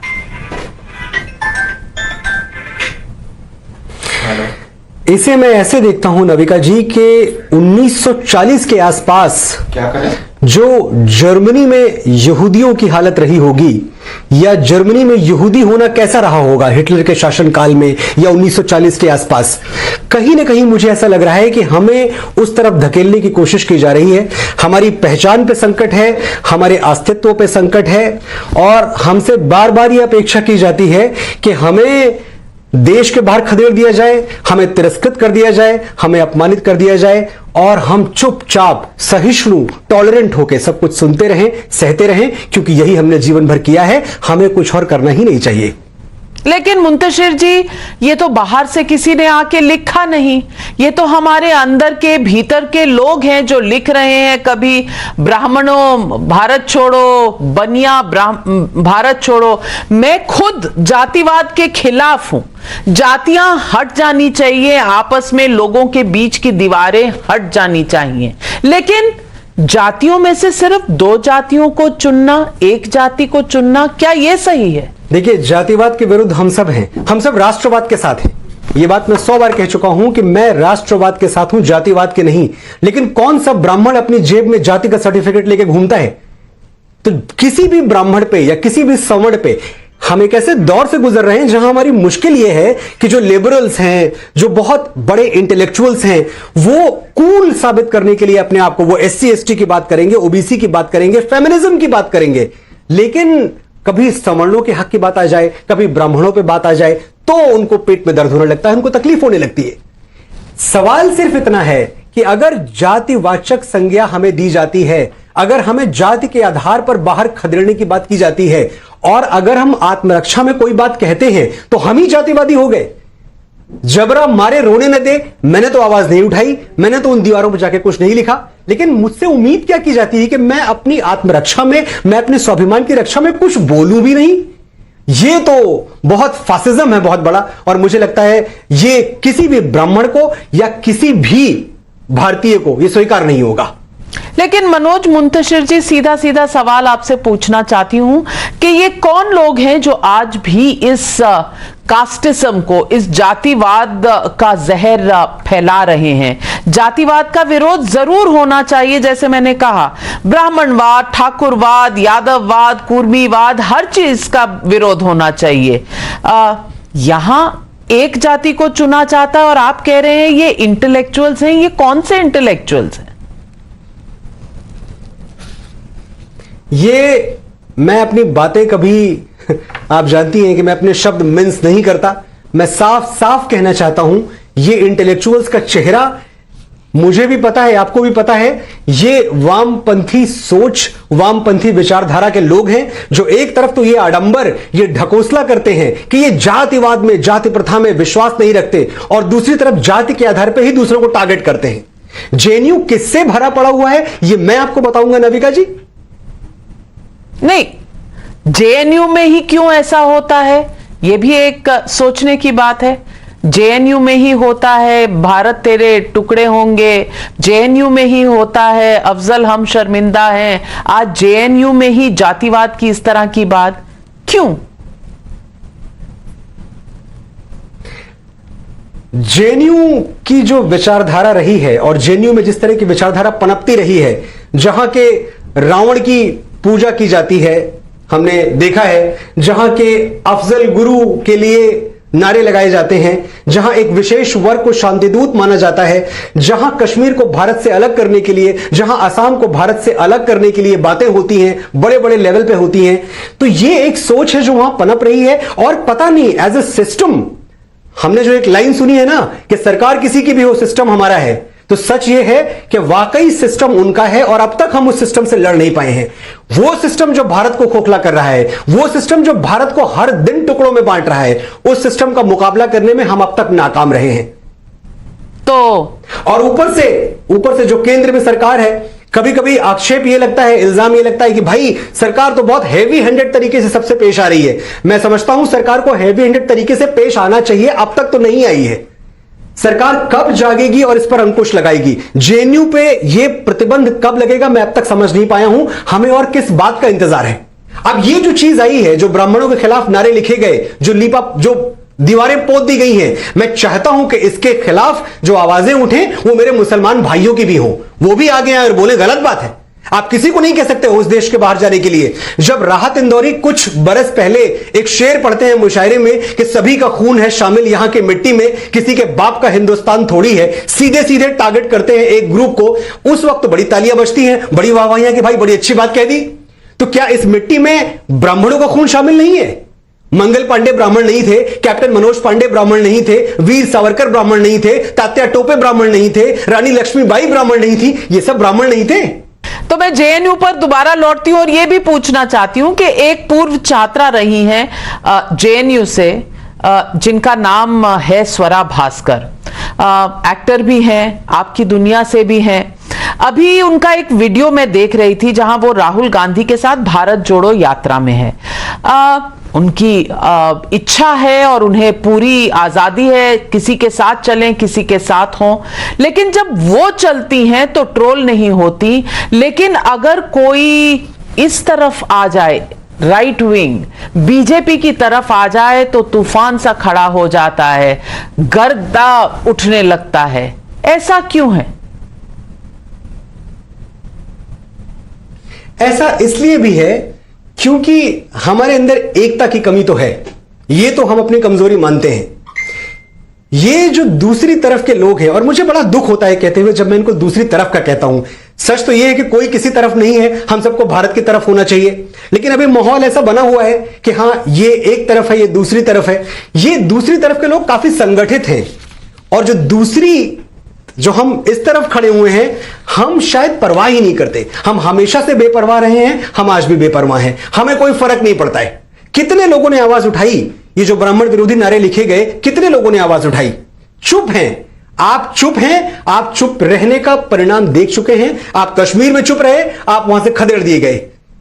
आप चाहते हैं कि दिल्ली कश्मीर बन जाए, और यह होगा। अगर आपको लग रहा है कि आज नहीं होगा, तो कल जरूर होगा यह चीज। आप हर उस जगह से खदेड़े जाएंगे जहां अपने स्वाभिमान के लिए, जहां अपनी आत्मरक्षा के लिए आप उठ नहीं खड़े होंगे। और मैं संवैधानिक तरीके से आत्मरक्षा की बात कर रहा हूं। मैं ये नहीं कह रहा हूं कि आप भाले त्रिशूल उठा के, तलवारें उठा के मैदान में आ जाओ। संविधान हमें इस बात की अनुमति देता है कि हम अपने तरीके से हम इस देश में रह सकें। हमें निकालने का अधिकार किसी को नहीं है। लेकिन मैं नहीं देख रहा हूं, मैं अपने ब्राह्मण मित्रों से, भाइयों से, परिवार वालों से भी कहना चाहता हूं कि आप कब जागेंगे? आप कब इन बातों के विरुद्ध, जो कि एक छोटा सा बीज होता है अंकुरित होता हुआ, आप सोचते हैं किसी सरफिरे ने बोल दिया, जाने दो क्या फर्क पड़ता है, दो चार लोगों ने लिख दिया होगा। अगर यह बात उठनी शुरू हुई है तो याद रखिए कि दूर तक जाएगी। यह इतिहास बताता है, 100 बार हम पहले हिस्ट्री में देख चुके हैं, लेकिन हम जागने से इनकार कर रहे हैं। और जाहिर सी बात है कि दूसरी तरफ के लोग ज्यादा संगठित हैं, मुट्ठी भर हैं, बहुत कम है, लेकिन जितने भी हैं ज्यादा संगठित हैं, हमसे ज्यादा संगठित हैं। आप किसी के साथ ऐसा व्यवहार करेंगे, ऐसा घिनौना व्यवहार करेंगे, और फिर आप चाहेंगे कि उसके मुंह से फूल झड़े, तो ऐसा तो हो नहीं सकता। लेकिन आप सब कुछ भूल के खाली ये देखें कि क्या यह मुद्दा आपका नहीं है, यह सचमुच आपका मुद्दा है। आप वो बिल्ली ना बने जो कि आंखें बंद करके यह समझती है कि दूध पीते हुए इसको किसी ने देखा नहीं।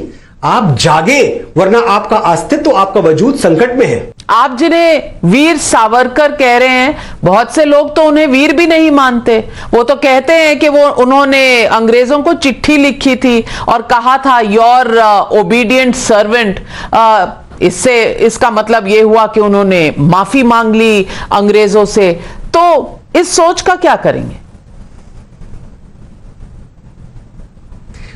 ऐसी चिट्ठियां जिसमें एक खास तरह से रेफर किया जाए ब्रिटिश सरकार को, या जो आपका हाकिम हो, ये तो सबने लिखी है।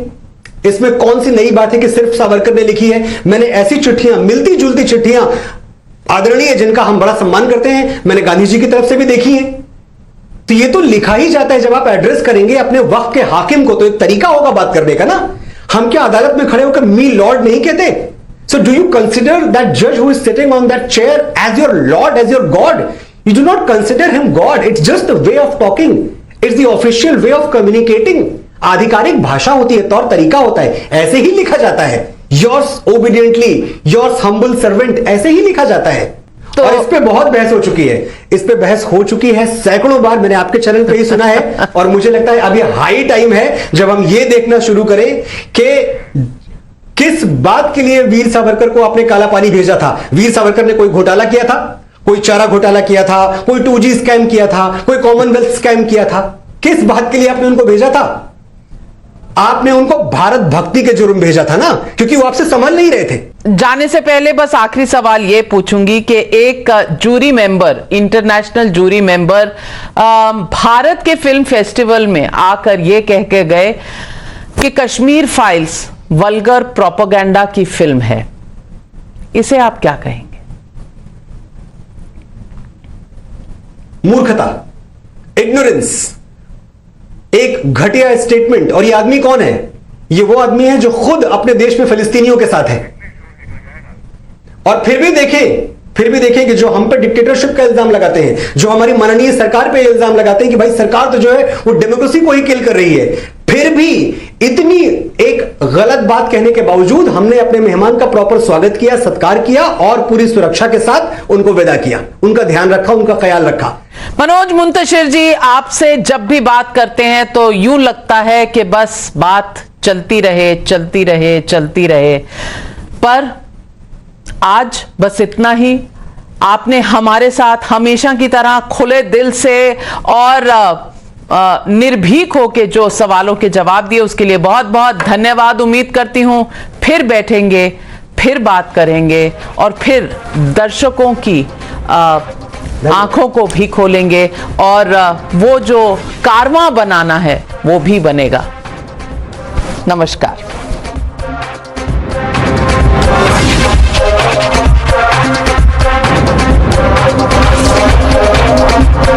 You were watching the News Hour at 9. Stay tuned.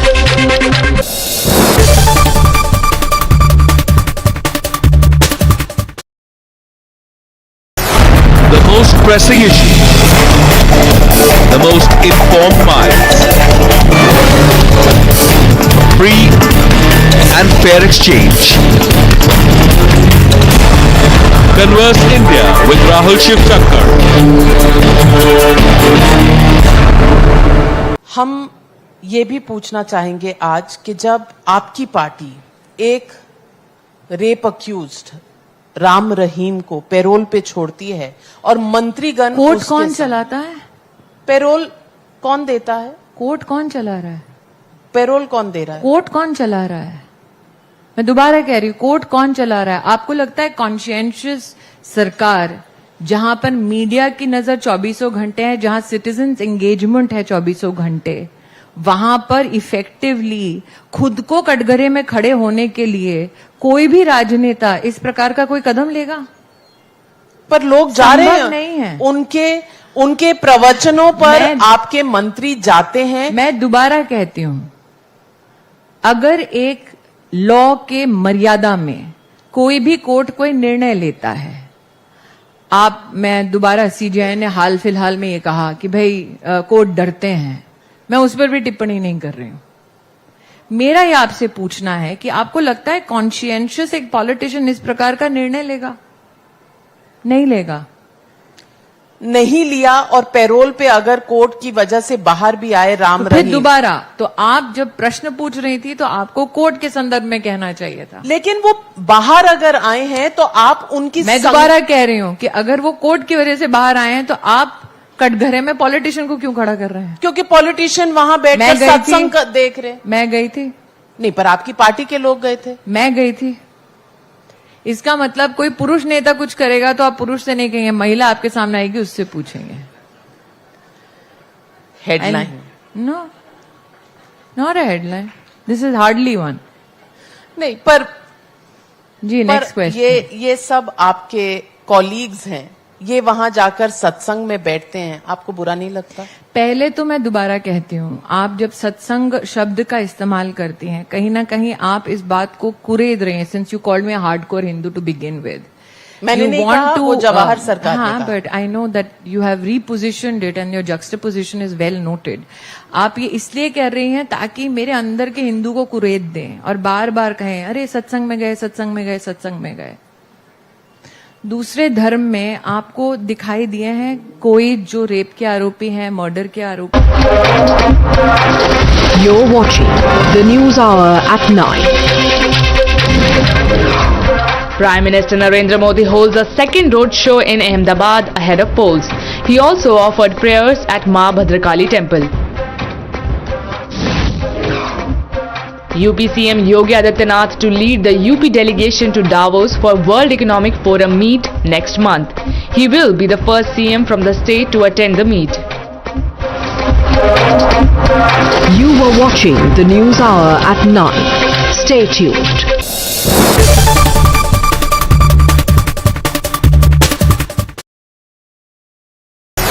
Bharatiya Janata party में अभी भी कहना चाहता हूं देश की जनता को कि यूनिफॉर्म सिविल कोड लाने के लिए अड़ीग है, ऑफर है और हम लाकर रहेंगे।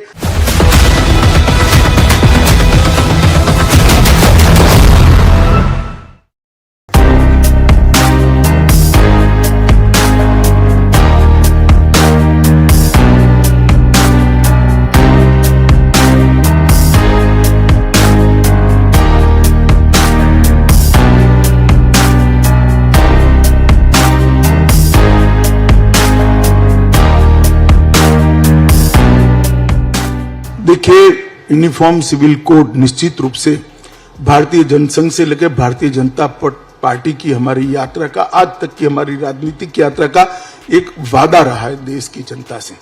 और न केवल भारतीय जनता पार्टी, संविधान सभा ने भी देश भर के विधानमंडलों को और संसद को ये सलाह दी है कि जब भी उचित समय आए यूनिफॉर्म सिविल कोड इस देश में आना चाहिए, क्योंकि किसी भी पंथ निरपेक्ष राष्ट्र के लिए, राज्य के लिए धर्म के आधार पर कानून नहीं होने चाहिए। अगर राष्ट्र और राज्य पंथ निरपेक्ष है तो धर्म के आधार पर कानून कैसे हो सकते हैं?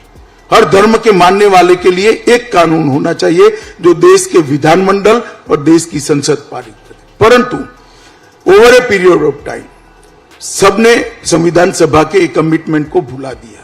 भारतीय जनता पार्टी के अलावे आज कोई पार्टी यूनिफॉर्म सिविल कोड के पक्ष में नहीं है, ना बोलते हैं। हाँ, हिम्मत कम होगी तो विरोध नहीं करेंगे, मगर ये नहीं कहेंगे कि हाँ लागू करिए, हम आपके साथ खड़े। हम लोकतंत्र के अंदर है, लोकतंत्र के अंदर एक स्वस्थ बहस जरूरी है। जब इतने सारे राजनीतिक दल का एक अभिप्राय हो और मेरे राजनीतिक दल का दूसरा अभिप्राय हो, मनसा चाहे कोई भी हो, वोट प्राप्त करने की हो या जो हो, अगर उनका एक अभिप्राय है कि यूनिफॉर्म सिविल कोड अभी नहीं लाना चाहिए, तो इस पर एक स्वस्थ और खुली बहस की जरूरत है। तो भारतीय जनता पार्टी ने जहां जहां भारतीय जनता पार्टी का शासन है वहां 3 राज्यों में अब तक, हिमाचल, उत्तराखंड और गुजरात में, हमने एक पैनल बनाया है और पैनल सुप्रीम कोर्ट के रिटायर्ड जज और हाई कोर्ट के रिटायर्ड चीफ जस्टिस की अध्यक्षता में बनाए हैं और सारे दल समाज जीवन के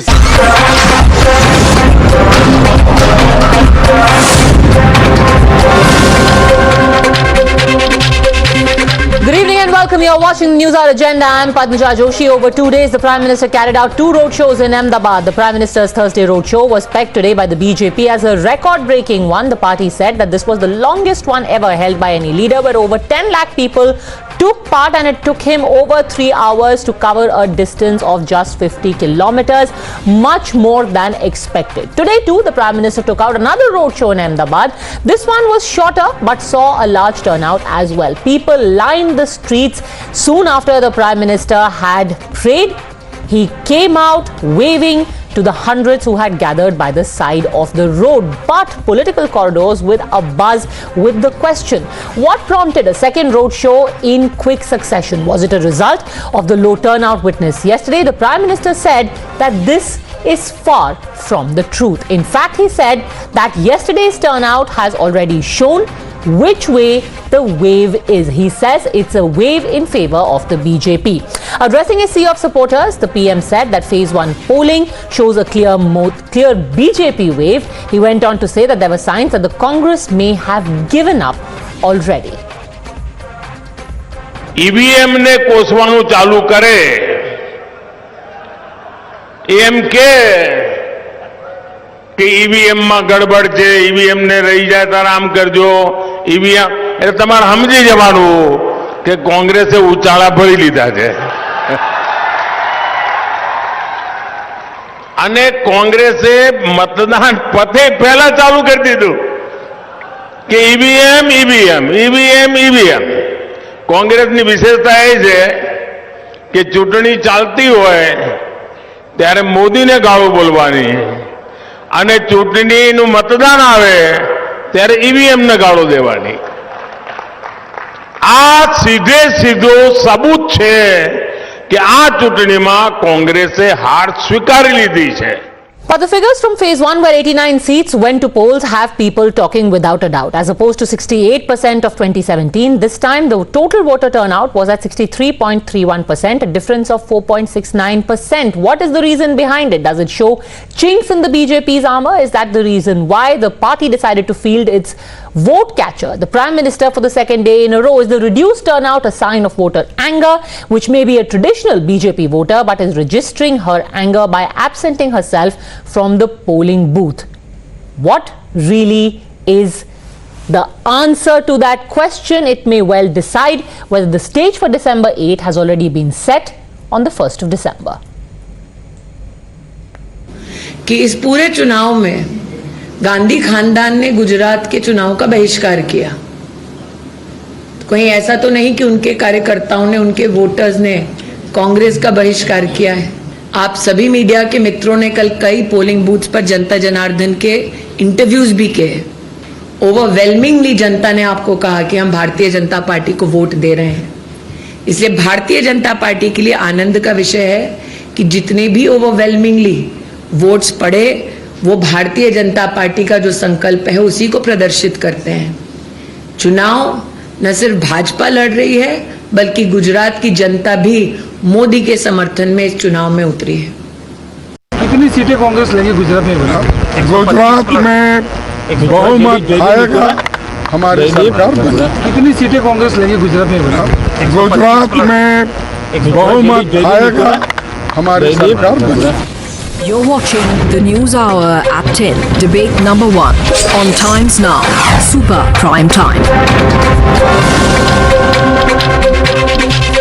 All right, joining us on the debate, RP Singh, national spokesperson of the BJP, political analyst Dr. Sumansi Raman, Dushyant Nagar and Pankaj Sharma. But first up, I want to take our psephologist and political analyst Jay Mrug straight across to analyze a few of the seats which may tell us a story about this election. Welcome, Jay, on board for this very, very exciting election, and let's go straight to our wall and try and figure out what these seats are which Jay has chosen. I am straight away going to give him all the responsibility.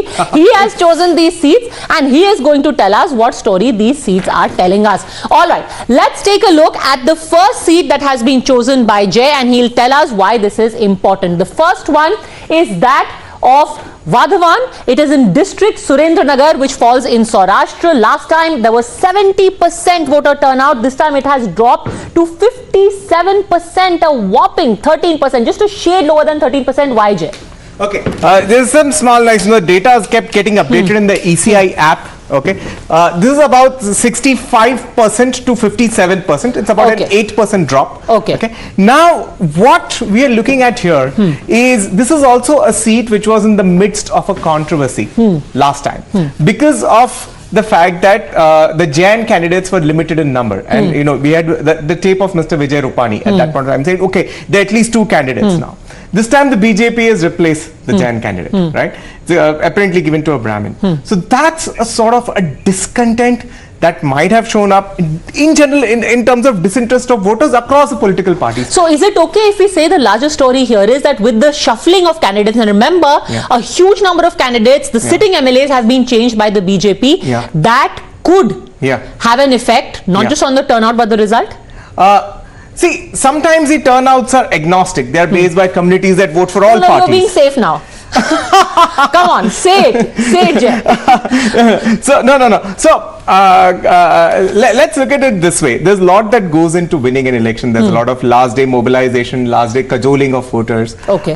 So I would still say that, yeah, this 8% drop, I'll just correct that number, 70 to 65. That 8% drop does signify that sometimes voters do stay at home. Okay, and changes may have an impact. Let's take a look at seat number 2, and this one is in Rajkot. Why is the Rajkot seat very important? Because one of the Rajkot seats, of course there are multiple seats in that district, but one of the Rajkot seats is the one from where Mr. Modi himself had first contested. It was where the Jan Sangh in fact won its first election as well. And now if we take a look at Rajkot East, from 69% it has gone down to 62%. What's the story there? Yeah, in Rajkot East, it's very interesting. It is apparently a Patidar dominated constituency. The BJP candidate is Mr. Umesh Kandar, who is an Ahir. So the BJP is obviously at all points of time experimenting with a new social coalition. Okay. As to, can a new candidate weave more communities together, right? But this in general should be viewed as closer to the average turnout drop. So, may not reflect as badly on the BJP, but certainly sometimes should even have the Aam Aadmi Party worried. Because the Aam Aadmi Party candidate, Mr. Rahul Bhua, he is a very leading local Patidar leader. He is like the foremost, example of the Patidar experiment that the Aam Aadmi Party has been trying. Far from Surat and Katargam, it has been trying this experiment in Saurashtra as well. Okay. So that's another example. All right. What does Botad tell us? First, let's take a look at the turnout for Botad.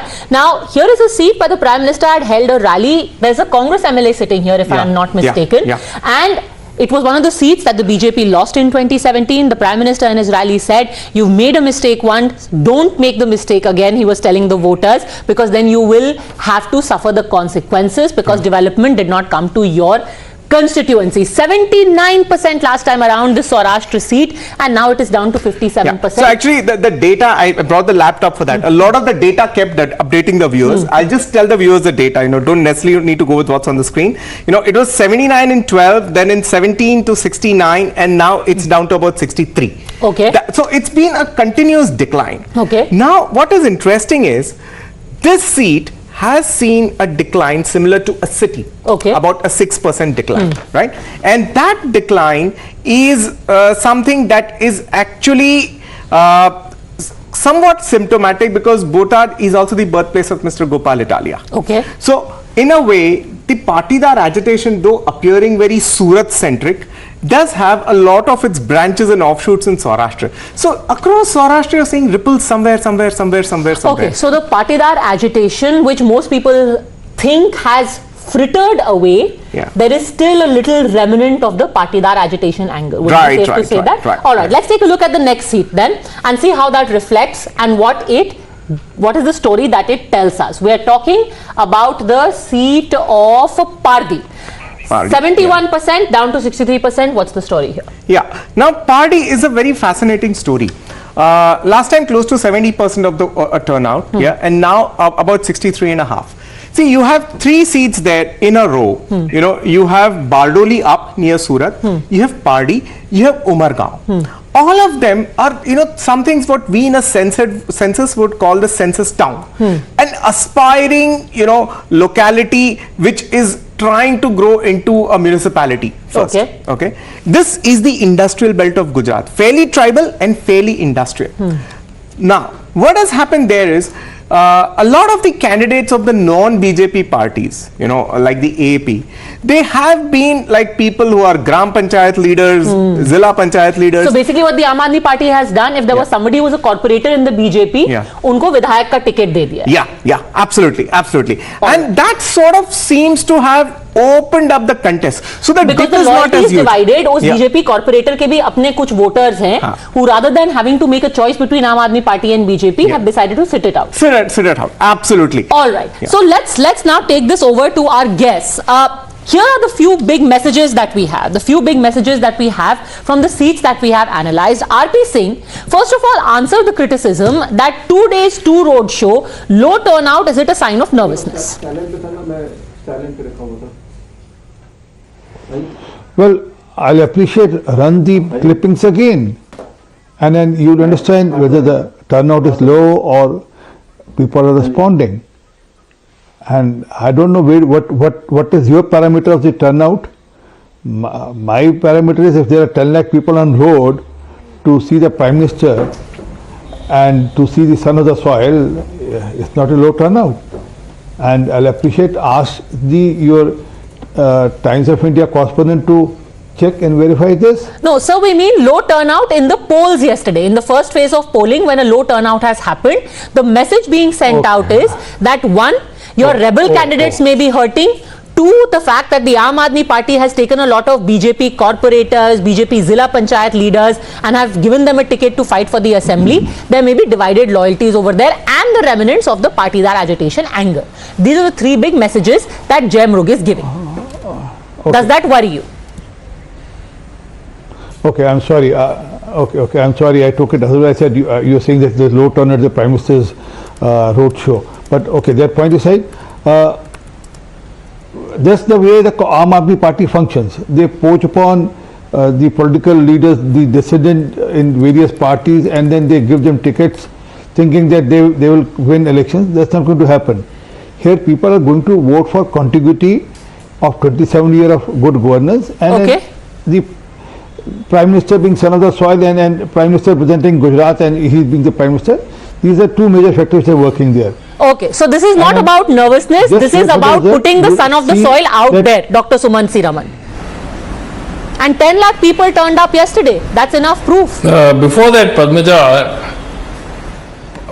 Padmaja, I am just trying to register the irony of Mr. R.P. Singh saying, horror of horrors, Aam Aadmi Party is poaching MLAs and corporators from other parties.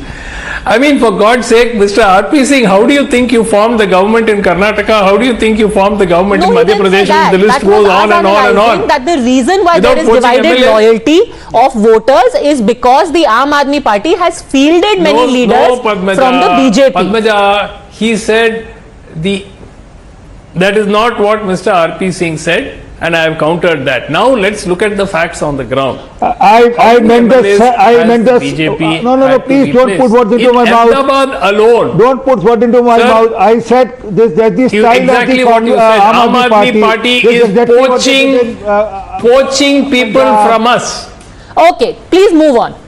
It's basically the argument is that here is a man who has appealed, he is son of the soil, 10 lakh turned up yesterday, today also people lining the streets, where is the nervousness? Look at the people turning up. They can turn up, Padmaja. It is clear that the fact that the Prime Minister is having to campaign virtually, constituency to constituency, road show after road show, rally after rally, that is probably speaking more eloquently about the BJP's confidence levels than anything else. They have to use all their heavy artillery, and their trump card in order to retain power. That itself is telling. The second point, Padmaja, why would a party that has so confident... No, 1 minute, Mr. Singh, let me finish. I didn't interrupt you. I didn't interrupt you. 1 minute. Clearly the BJP does not have anything left except the Prime Minister's charisma. And now, going forward, I wouldn't be surprised even if there were municipal elections, Mr. Modi has to save the party because otherwise they won't win. So since you generally support the Aam Aadmi Party, you literally have two chief ministers campaigning for you everywhere. Padmaja. From municipality to assembly. One second. Where are the... One second. Aam Aadmi Party is an emerging party. It is not a force even comparable to the BJP at this stage. Second, very importantly, a party that has delivered good governance and has supreme confidence has to replace more than 41 of its MLAs and not give them a ticket again. In Ahmedabad, out of 12 seats, 10 sitting MLAs have been replaced, have been denied tickets. What does it say? It says that there is RP Singh, you respond to that, then Jay will give us analysis. Don't want the sitting MLAs if everything was hunky-dory, why are you having to change your MLAs? Bail the party out. Okay, that's point number 2. Go on, RP Singh. Why did you change? Thank you, Mr. Sumanti Raman. We have a leader, we have a policies, and a leader who leads from the front. The problem is, unlike Congress, the leader is somewhere else, elections are somewhere else, battlefield is somewhere else, the leader is somewhere else. So it's not like that. We accept it. I mean, if you take it as a position of advantage, or you say that, oh, why the leader should be coming and pitching for assembly election, that's your point of view. Our point of view is that he is the son of the soil. He is the face of the party also. And then if some votes can come and votes can be shifted because of him, there's no harm in it. And then we appreciate that, and people of Gujarat loves them. We all of us know all those interviews which are running on various channels categorically shows that people of Gujarat are going to vote for the BJP and Prime Minister Modi.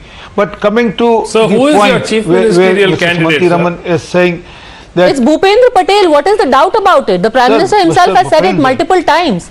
He's done multiple roadshows with Bhupendra Patel. 1 minute. In fact, the Prime Minister, beginning of the year, took out one of the first few road shows with Bhupendra Patel. Anyway, let's move on. Jay, what do you make of this argument that replacement of sitting MLAs with new faces is sign of nervousness, perhaps because of the factors that you listed?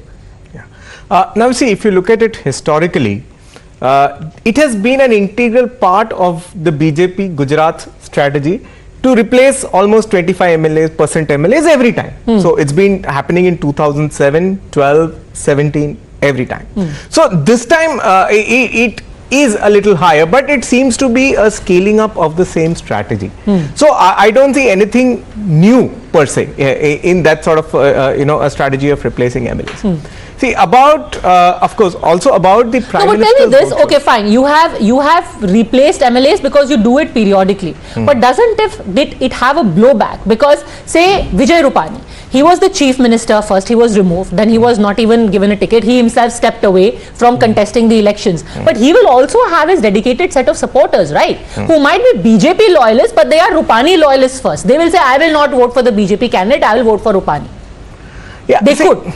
No, this phenomenon happens across all states and I think across all parties. See, every party that has matured from being a 2 or 3 state party to a nationwide footprint party does face these problems. I mean, they happen even within any other regional state parties. or any other party where, you know, a chief minister has been changed and then has also not fought the elections. In recent memory, can you think of any such example? Well, let me tell you one thing. Some example which everybody would love. Let me give an example which everybody would have forgotten. Mr. P.V. Narasimha Rao, 1996 was his last election, parliamentary. 1998 he did not even contest. This is a former Prime Minister, a former President of the Congress Party. Okay. Padmaja. All right. So it happens. It happens and the BJP does it. Padmaja, you didn't allow me to complete my point. Yes, Padmaja, you didn't allow me to complete my point. Yes, go on. Padmaja, you didn't allow me to, one statement. I said, who is the chief ministerial candidate of the BJP in Gujarat? You said Bhupendra Patel. Logically, shouldn't he be the face of the campaign? That was the question I was coming to ask. Shouldn't he be the one driving this? The Prime Minister comes in, addresses 2 or 3 rallies. Instead, the Prime Minister is the face of the campaign. Is he going to be the Chief Minister of Gujarat once the BJP wins? No. Is the not Chief Minister of Gujarat has become an incidental player in this entire thing. Okay, Jay has a question for you. Yes. Yeah, look. Sorry, sir. There are regional leaders. Sorry. Yeah, look, Mrs. Sonia Gandhi has also been the face of the Congress for many of the campaigns. The workload in Rajasthan, Sachin Pilot would do that.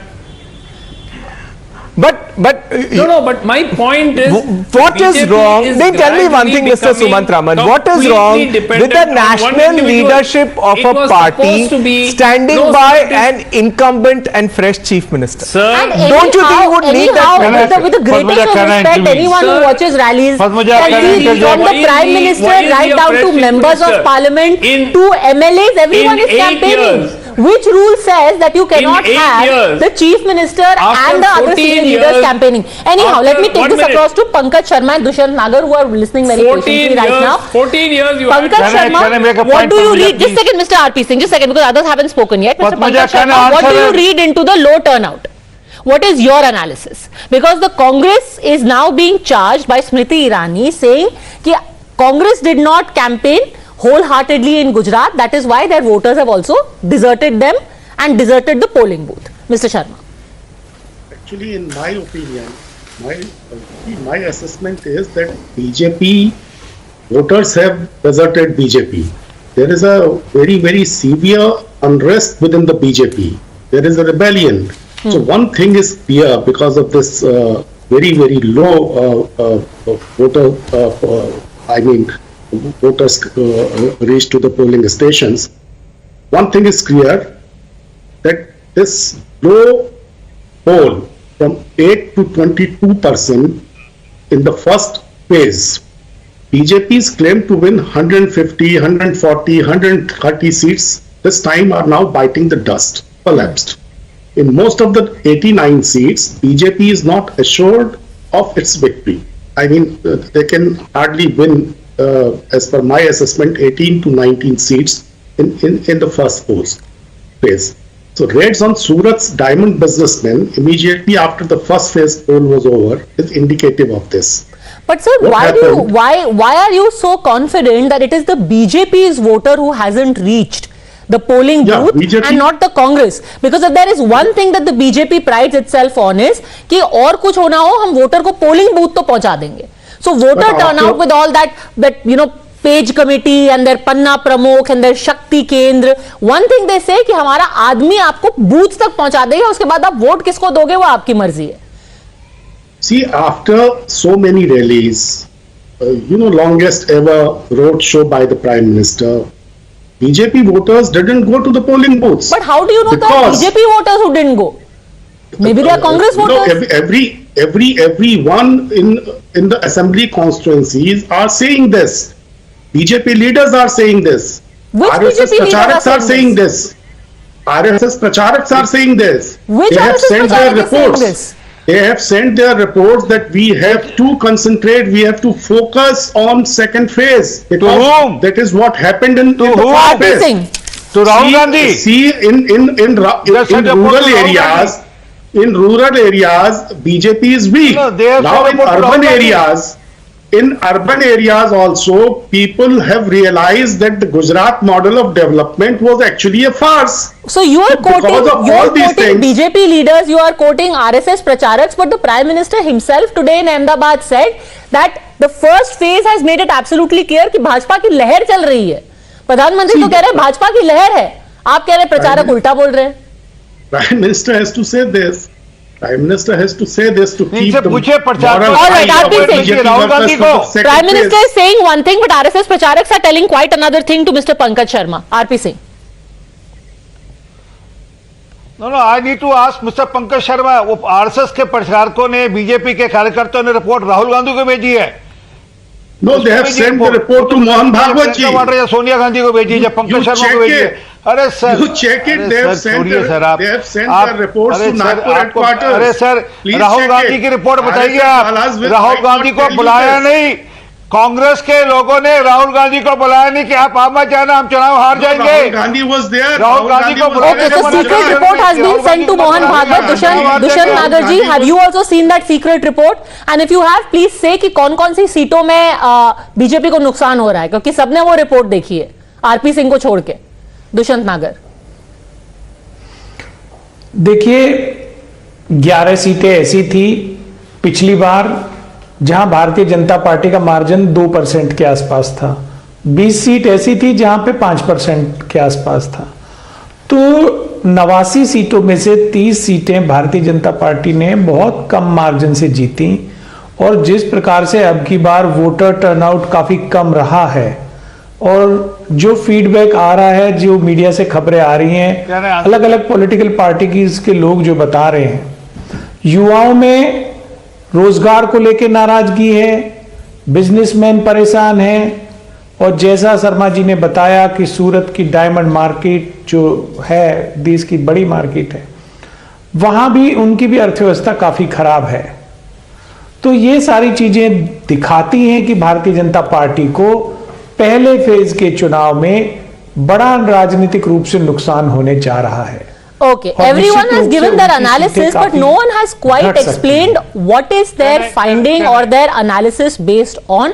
However, there can be many factors at play. We sit here dissecting each seat, but if you ask some people in Gujarat, they will say अभी शादी का season चल रहा है, शायद इसीलिए लोग vote डालने नहीं गए. So it could be something as random as that, but I'm completely out of time, unfortunately, gentlemen. Thank you very much for joining me. We'll keep giving you this micro analysis as the days progress, and we are counting down to phase 2 and of course results day. Thanks very much for joining me.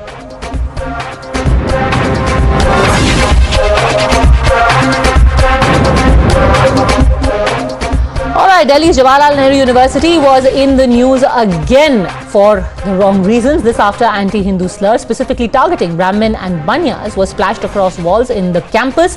Not only were the slogans derogatory, the graffiti also threatened those from the two castes to leave the campus, warning of bloodshed and revenge. One of the professors who was victim of this hate has called it a deeper malaise and ideological war where the left ideology has captured JNU and is now propagating visceral hate against a few castes. However, right now the bigger question also is that at a time when we are told that India is a fascist state where hate speech is rampant, this targeting of specific communities, of specific castes only because they happen to be higher castes, will this also be labeled as hate speech? We spoke to scriptwriter and poet Manoj Muntashir a while ago. Manoj Muntashir जी, आज times now और times now Navbharat के दर्शकों के साथ जुड़ने के लिए आपका बहुत बहुत धन्यवाद।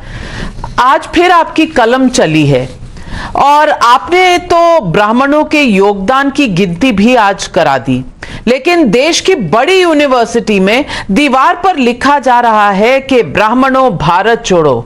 इसे आप कैसे देखते हैं?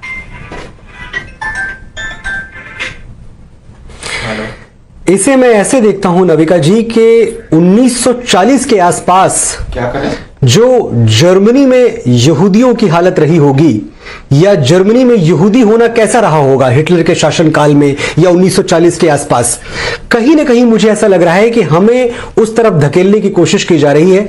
हमारी पहचान पे संकट है, हमारे अस्तित्व पे संकट है और हमसे बार बार ये अपेक्षा की जाती है कि हमें देश के बाहर खदेड़ दिया जाए, हमें तिरस्कृत कर दिया जाए, हमें अपमानित कर दिया जाए और हम चुपचाप सहिष्णु टॉलरेंट होकर सब कुछ सुनते रहें, सहते रहें, क्योंकि यही हमने जीवन भर किया है। हमें कुछ और करना ही नहीं चाहिए। लेकिन मुंतशिर जी, ये तो बाहर से किसी ने आके लिखा नहीं, ये तो हमारे अंदर के भीतर के लोग हैं जो लिख रहे हैं। कभी ब्राह्मणों भारत छोड़ो, बनिया भारत छोड़ो। मैं खुद जातिवाद के खिलाफ हूं। जातियां हट जानी चाहिए, आपस में लोगों के बीच की दीवारें हट जानी चाहिए, लेकिन जातियों में से सिर्फ दो जातियों को चुनना, एक जाति को चुनना, क्या यह सही है? देखिए, जातिवाद के विरुद्ध हम सब हैं, हम सब राष्ट्रवाद के साथ हैं। यह बात मैं 100 बार कह चुका हूं कि मैं राष्ट्रवाद के साथ हूं, जातिवाद के नहीं। लेकिन कौन सा ब्राह्मण अपनी जेब में जाति का सर्टिफिकेट लेके घूमता है? तो किसी भी ब्राह्मण पे या किसी भी सवर्ण पे हम एक ऐसे दौर से गुजर रहे हैं जहां हमारी मुश्किल यह है कि जो लिबरल्स हैं, जो बहुत बड़े इंटेलेक्चुअल्स हैं, वो कूल साबित करने के लिए अपने आप को, वो SC ST की बात करेंगे, OBC की बात करेंगे, फेमिनिज्म की बात करेंगे, लेकिन कभी सवर्णों के हक की बात आ जाए, कभी ब्राह्मणों पे बात आ जाए तो उनको पेट में दर्द होने लगता है, उनको तकलीफ होने लगती है। सवाल सिर्फ इतना है कि अगर जातिवाचक संज्ञा हमें दी जाती है, अगर हमें जाति के आधार पर बाहर खदेड़ने की बात की जाती है और अगर हम आत्मरक्षा में कोई बात कहते हैं तो हम ही जातिवादी हो गए।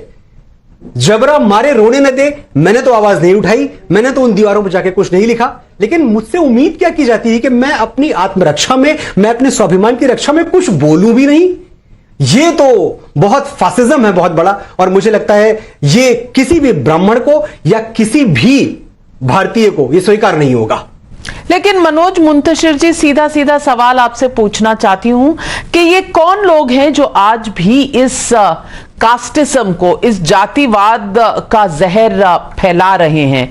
जातिवाद का विरोध जरूर होना चाहिए, जैसे मैंने कहा, ब्राह्मणवाद, ठाकुरवाद, यादववाद, कुर्मीवाद, हर चीज का विरोध होना चाहिए।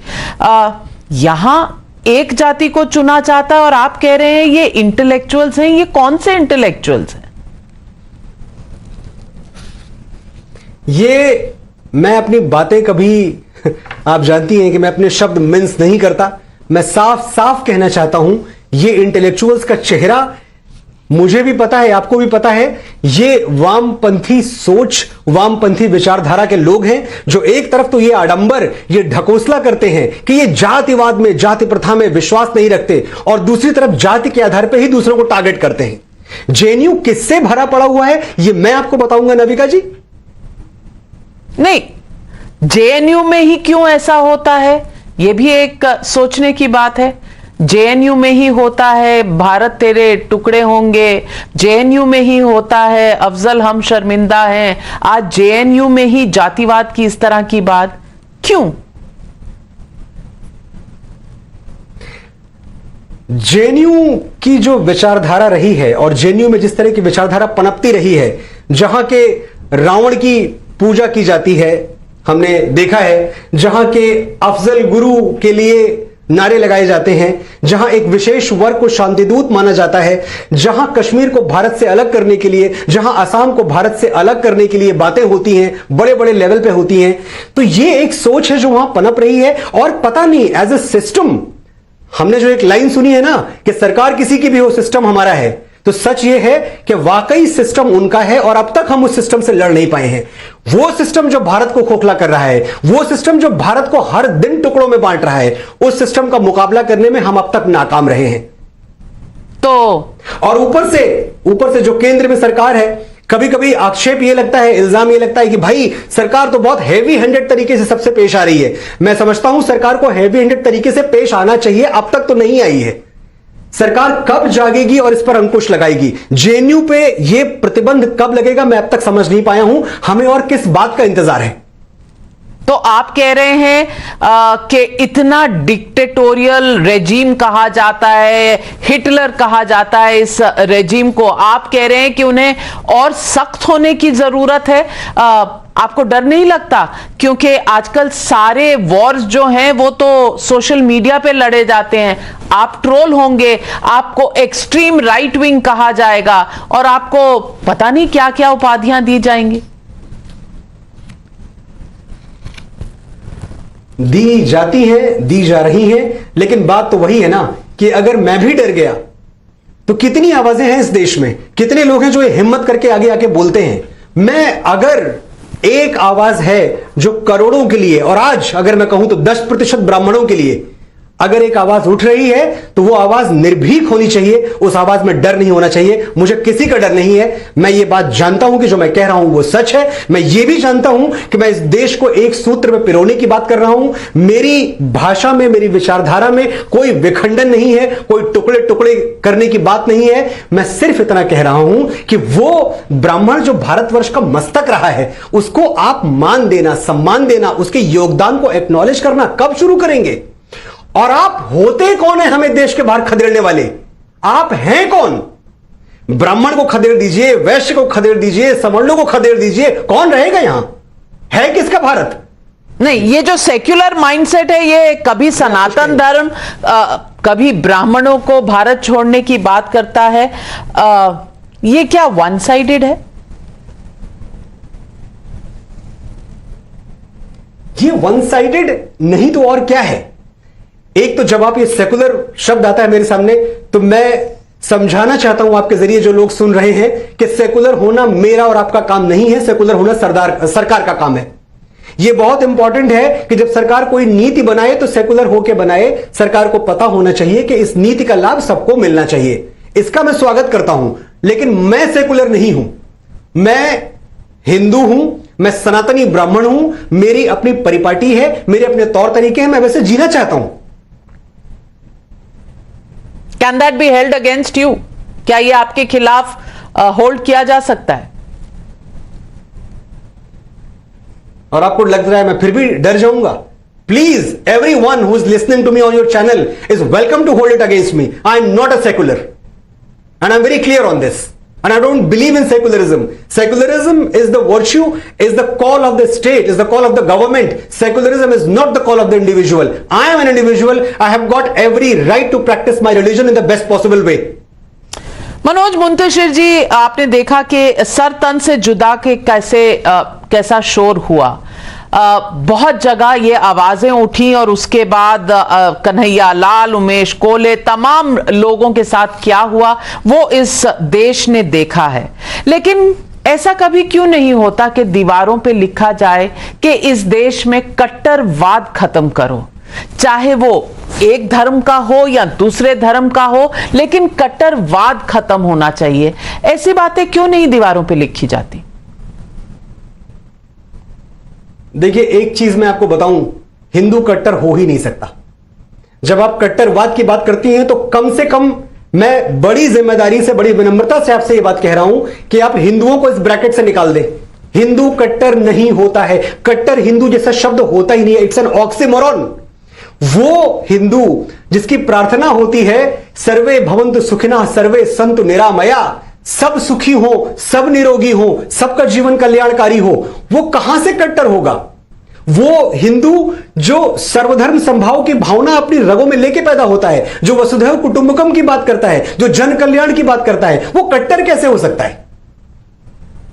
तो ये कट्टरवाद तरह की विचारधाराएं हैं देखिए इस पूरी दुनिया में, और मैं सिर्फ भारत की बात नहीं कर रहा, मैं पूरी दुनिया की बात कर रहा हूं। दो तरह की विचारधाराएं हैं। एक विचारधारा यह है कि देखो मेरा भी सही है, तुम्हारा भी सही है, इसका भी सही है, उसका भी सही है। एक विचारधारा यह है जो कि सनातन की हिंदू की विचारधारा है। दूसरी विचारधारा यह है कि सिर्फ मेरा सही है, बाकी सबका गलत है। तो कॉन्फ्लिक्ट कहां से पैदा हो रहा है? लड़ाई झगड़ा द्वेष विद्वेष कहां से पैदा हो रहा है? इस विचारधारा से कि सब सही है या नहीं, सिर्फ मेरा सही है बाकी सब गलत है। बहुत कॉमन सेंस की बात है नविका जी, इस पे हम क्या बहस करें और हम क्यों लोगों का प्राइम टाइम में समय बर्बाद करें इस बात पे? मैं ये भी पूछना चाहती हूं कि फिर कुछ लोग आ जाएंगे ये कहने के लिए कि आज इस्लाम खतरे में है, आज भारत खतरे में है, सेक्युलरिज्म खतरे में है। इन लोगों को आप क्या कहेंगे? इन लोगों को मैं सिर्फ इतना कहना चाहूंगा कि भारतीयता के साथ जिए आप। जो भारत है, जो भारत की अवधारणा है, जो भारत के खिलाफ है, जो राष्ट्र के खिलाफ है, उसको जब तक आप व्यक्तिगत तौर पे अपने खिलाफ नहीं मानेंगे तब तक आप भारतीय होने की शर्त पूरी नहीं कर रहे हैं। एक नीला पासपोर्ट अपने लॉकर में रखने से, अपने बैग में टिका लेने से आप भारतीय नहीं हो जाते। आप भारतीयता को कितना समझते हैं? हमारा लाखों वर्षों का इतिहास रहा है। जब आप उसको झुठलाना शुरू करते हैं, जब आप हमें यह बताते हैं कि नहीं बस कहानी तो अभी शुरू हुई है, कुछ 1000 साल पहले, 700 साल पहले, तो आप उस वक्त भारतीयता के विरुद्ध जा रहे हैं। आपको यह बात समझनी होगी कि यह देश हम सबका है, इसमें कोई शक नहीं है, लेकिन इसके मूल निवासी थे। फिर यहां कुछ लोग आए जो हमसे जुड़ते गए, उनका स्वागत है, हम उनको अपने साथ रहने के लिए बाकायदा खुली बाहों से और खुले मन से उनका स्वागत करते हैं। लेकिन हम अपनी गर्दन कटा के, हम अपने आप को कुर्बान करके, हम अपने आप को बलि का बकरा बना के तो आपसे मोहब्बत नहीं कर सकते। हमें मौका तो दीजिए आपसे प्यार करने का। जो गलत है उसके खिलाफ आप आवाज तो उठाइए। अब ये जो चीज आई है, जो ब्राह्मणों के खिलाफ नारे लिखे गए, जो दीवारें पोत दी गई हैं, मैं चाहता हूं कि इसके खिलाफ जो आवाजें उठें वो मेरे मुसलमान भाइयों की भी हों, वो भी आगे आए और बोले गलत बात है। आप किसी को नहीं कह सकते उस देश के बाहर जाने के लिए। जब राहत इंदौरी कुछ बरस पहले एक शेर पढ़ते हैं मुशायरे में कि सभी का खून है शामिल यहां की मिट्टी में, किसी के बाप का हिंदुस्तान थोड़ी है, सीधे सीधे टारगेट करते हैं एक ग्रुप को, उस वक्त बड़ी तालियां बजती हैं, बड़ी वाहवाहियां कि भाई बड़ी अच्छी बात कह दी। तो क्या इस मिट्टी में ब्राह्मणों का खून शामिल नहीं है? मंगल पांडे ब्राह्मण नहीं थे, कैप्टन मनोज पांडे ब्राह्मण नहीं थे, वीर सावरकर ब्राह्मण नहीं थे, तात्या टोपे ब्राह्मण नहीं थे, रानी लक्ष्मीबाई ब्राह्मण नहीं थी, ये सब ब्राह्मण नहीं थे। लेकिन अब तक ये तो पता चल नहीं पाया कि ये लिखा किसने दीवारों पर। और कुछ लोगों का कॉन्स्पिरेसी थ्योरी ये भी कहता है कि ये जानबूझकर लिखा गया क्योंकि चुनाव आ रहा है और चुनाव में पोलराइजेशन जरूरी है, इसीलिए शायद कुछ राइट विंगर्स ने ही ये जाके लिख दिया ताकि अटेंशन मिल सके। आपको लगता है कि इसकी जरूरत है? आपको लगता है कि जो बिल्कुल निर्बाध गति से जो विचारधारा विजयी हो रही है, उसको इन झूठे षड्यंत्रों की जरूरत है, उसको इन चीप सस्ती हरकतों की जरूरत है। तो मैं जेएनयू पर दोबारा लौटती हूं और यह भी पूछना चाहती हूं कि एक पूर्व छात्रा रही हैं जेएनयू से, जिनका नाम है स्वरा भास्कर, एक्टर भी हैं, आपकी दुनिया से भी हैं। अभी उनका एक वीडियो मैं देख रही थी जहां वो राहुल गांधी के साथ भारत जोड़ो यात्रा में है। उनकी इच्छा है और उन्हें पूरी आजादी है, किसी के साथ चलें, किसी के साथ हों, लेकिन जब वो चलती हैं तो ट्रोल नहीं होती। लेकिन अगर कोई इस तरफ आ जाए, राइट विंग बीजेपी की तरफ आ जाए, तो तूफान सा खड़ा हो जाता है, गर्दा उठने लगता है। ऐसा क्यों है? ऐसा इसलिए भी है क्योंकि हमारे अंदर एकता की कमी तो है, ये तो हम अपनी कमजोरी मानते हैं। ये जो दूसरी तरफ के लोग हैं, और मुझे बड़ा दुख होता है कहते हुए जब मैं इनको दूसरी तरफ का कहता हूं। सच तो ये है कि कोई किसी तरफ नहीं है, हम सबको भारत की तरफ होना चाहिए, लेकिन अभी माहौल ऐसा बना हुआ है कि हां ये एक तरफ है, ये दूसरी तरफ है। ये दूसरी तरफ के लोग काफी संगठित हैं, और जो हम इस तरफ खड़े हुए हैं, हम शायद परवाह ही नहीं करते। हम हमेशा से बेपरवाह रहे हैं, हम आज भी बेपरवाह हैं, हमें कोई फर्क नहीं पड़ता है। कितने लोगों ने आवाज उठाई, ये जो ब्राह्मण विरोधी नारे लिखे गए, कितने लोगों ने आवाज उठाई? चुप हैं आप, चुप हैं आप, चुप रहने का परिणाम देख चुके हैं। आप कश्मीर में चुप रहे, आप वहां से खदेड़ दिए गए। आप चाहते हैं कि दिल्ली कश्मीर बन जाए, और यह होगा। अगर आपको लग रहा है कि आज नहीं होगा, तो कल जरूर होगा यह चीज। आप हर उस जगह से खदेड़े जाएंगे जहां अपने स्वाभिमान के लिए, जहां अपनी आत्मरक्षा के लिए आप उठ नहीं खड़े होंगे। और मैं संवैधानिक तरीके से आत्मरक्षा की बात कर रहा हूं। मैं ये नहीं कह रहा हूं कि आप भाले त्रिशूल उठा के, तलवारें उठा के मैदान में आ जाओ। संविधान हमें इस बात की अनुमति देता है कि हम अपने तरीके से हम इस देश में रह सकें। हमें निकालने का अधिकार किसी को नहीं है। लेकिन मैं नहीं देख रहा हूं, मैं अपने ब्राह्मण मित्रों से, भाइयों से, परिवार वालों से भी कहना चाहता हूं कि आप कब जागेंगे? आप कब इन बातों के विरुद्ध, जो कि एक छोटा सा बीज होता है अंकुरित होता हुआ, आप सोचते हैं किसी सरफिरे ने बोल दिया, जाने दो क्या फर्क पड़ता है, दो चार लोगों ने लिख दिया होगा। अगर यह बात उठनी शुरू हुई है तो याद रखिए कि दूर तक जाएगी। यह इतिहास बताता है, 100 बार हम पहले हिस्ट्री में देख चुके हैं, लेकिन हम जागने से इनकार कर रहे हैं। और जाहिर सी बात है कि दूसरी तरफ के लोग ज्यादा संगठित हैं, मुट्ठी भर हैं, बहुत कम है, लेकिन जितने भी हैं ज्यादा संगठित हैं, हमसे ज्यादा संगठित हैं। जाने से पहले बस आखिरी सवाल ये पूछूंगी कि एक jury member, international jury member Bharat के फिल्म फेस्टिवल में आकर ये कह के गए कि कश्मीर फाइल्स वल्गर प्रोपेगेंडा की फिल्म है। इसे आप क्या कहेंगे? मूर्खता, इग्नोरेंस, एक घटिया स्टेटमेंट। और ये आदमी कौन है? ये वो आदमी है जो खुद अपने देश में फिलिस्तीनियों के साथ है। और फिर भी देखें कि जो हम पे डिक्टेटरशिप का इल्जाम लगाते हैं, जो हमारी माननीय सरकार पे इल्जाम लगाते हैं कि भाई सरकार तो जो है वो डेमोक्रेसी को ही किल कर रही है, फिर भी इतनी एक गलत बात कहने के बावजूद हमने अपने मेहमान का प्रॉपर स्वागत किया, सत्कार किया और पूरी सुरक्षा के साथ उनको विदा किया, उनका ध्यान रखा, उनका ख्याल रखा। तो ये सब बातें समझने वाली हैं कि एक माहौल बनाया जा रहा है, जिस माहौल पे अगर हम इसका शिकार होते चले गए तो फिर तो कोई इसका अंत है नहीं, और हम पता नहीं कहां जाकर रुकेंगे। और बॉलीवुड के कश्मीर फाइल्स एक प्रोपेगेंडा फिल्म नहीं है। कश्मीर फाइल्स मेरे लिए एक ट्रूथ है। कश्मीर फाइल्स मेरे लिए एक सही नैरेटिव है। कश्मीर फाइल्स वो कहानी है जो बहुत पहले दिखाई जानी थी। मुझे लगता है अगर विवेक अग्निहोत्री से कोई गलती हुई है तो इतनी हुई है कि यह कहानी देर से दिखाई, पहले दिखा देनी थी। तो मनोज मुंतशिर जी, क्या ये जंग बॉलीवुड के अंदर भी जारी है, और क्या इसमें आपको सफलता मिल रही है इस जंग में जीतने की, या थोड़े अकेले ही हैं? मुझे बहुत दुख होता है जब मैं रोज वो हैशटैग्स ट्रेंड होते हुए देखता हूं नविका जी, बायकॉट बॉलीवुड। बहुत दुख होता है। ये इंडस्ट्री मेरी रोजी रोटी का इंतजाम करती है, ये इंडस्ट्री मेरी गाड़ी में पेट्रोल पहुंचाती है, ये इंडस्ट्री मेरे बच्चे की स्कूल फीस भरती है, ये इंडस्ट्री मेरे मुंह को निवाला देती है, मेरे पेट को चारा देती है, मुझे रोटी देती है। इस इंडस्ट्री के लिए जब ऐसे हैशटैग देखता हूं ना, बायकॉट बॉलीवुड, दुख होता है। लेकिन साथ ही मुझे यह भी पता है कि ये हैशटैग्स इतने बेबुनियाद नहीं है। अगर ये इंडस्ट्री ऋचा चड्ढा, जो कि गलवान में शहीद बलिदान हुए फौजियों का अनादर करने वाली एक एक्टर अगर उसका बाइकआउट नहीं कर सकती, अगर ये इंडस्ट्री स्वरा भास्कर का बाइकआउट नहीं कर सकती जिसने सीएए जैसे एक मुद्दे पे पूरे देश को भड़का दिया। 2 पन्ने नहीं पढ़े कभी स्वरा भास्कर ने सीएए के। मैंने न्यूज चैनल्स पे देखा, पूछा गया कि सीएए है क्या, इसमें क्लॉज क्या है, कुछ नहीं पता, लेकिन आग लगा दी, भड़का दिया, दंगे करवा दिए। अगर ऐसे लोगों को ये इंडस्ट्री बाइकआउट नहीं करती है तो इस इंडस्ट्री का बाइकआउट करने वाले ज्यादा गलत नहीं है, वो ठीक ही कर रहे हैं।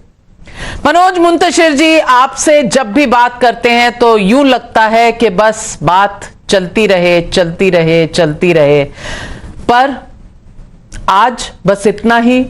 आपने हमारे साथ हमेशा की तरह खुले दिल से और निर्भीक होके जो सवालों के जवाब दिए उसके लिए बहुत बहुत धन्यवाद। उम्मीद करती हूं फिर बैठेंगे, फिर बात करेंगे और फिर दर्शकों की आंखों को भी खोलेंगे और वो जो कारवां बनाना है वो भी बनेगा।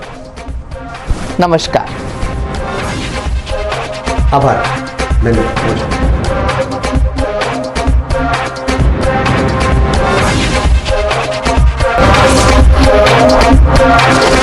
The News Hour at 10 will be right back after the break.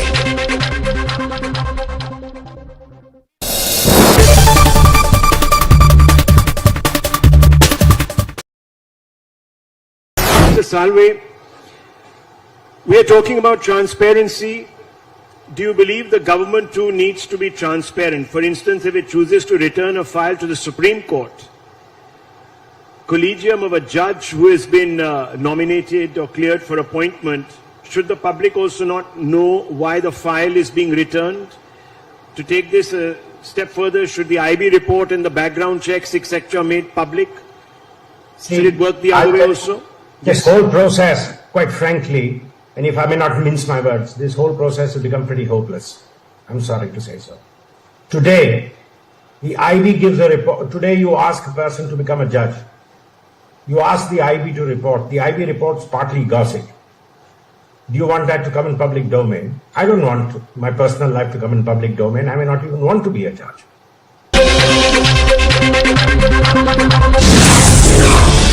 Prime Minister Narendra Modi holds a second road show in Ahmedabad ahead of polls.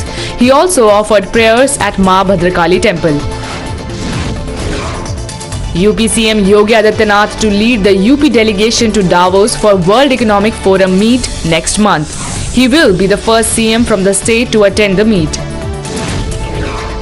BJP appoints former Punjab CM Amrinder Singh and Sunil Jakhar as members of its national executive. 3 months after walking out of the Congress with scathing remarks against the Gandhis, Jaiveer Shergill was appointed spokesperson by the BJP. Defence Minister Rajnath Singh chaired the meeting of the Consultative Committee for the Ministry of Defence in Mumbai. The News Hour at 10 will be right back after the break.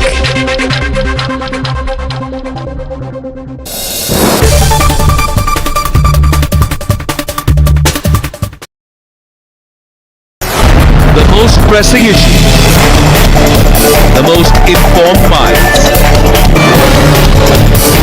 free and fair exchange. Converse India with Rahul Shivshankar. हम ये भी पूछना चाहेंगे आज कि जब आपकी party एक रेप अक्यूज्ड राम रहीम को पैरोल पे छोड़ती है और मंत्रीगण कोर्ट कौन चलाता है? Payroll. The News Hour at 10.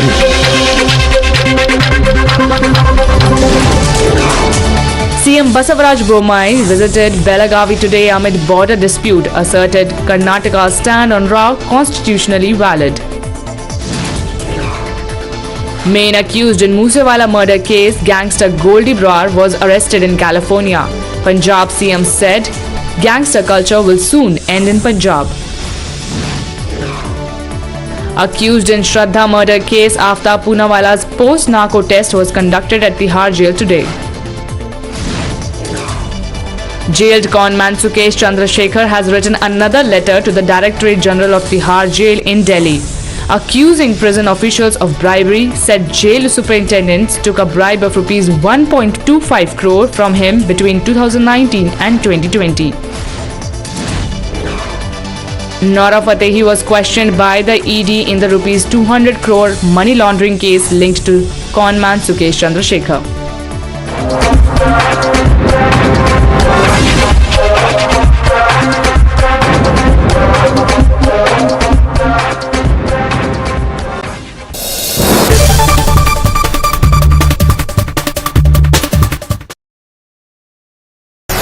Bharatiya Janata party में अभी भी कहना चाहता हूं देश की जनता को कि यूनिफॉर्म सिविल कोड लाने के लिए अड़ीग है, ऑफर है और हम लाकर रहेंगे।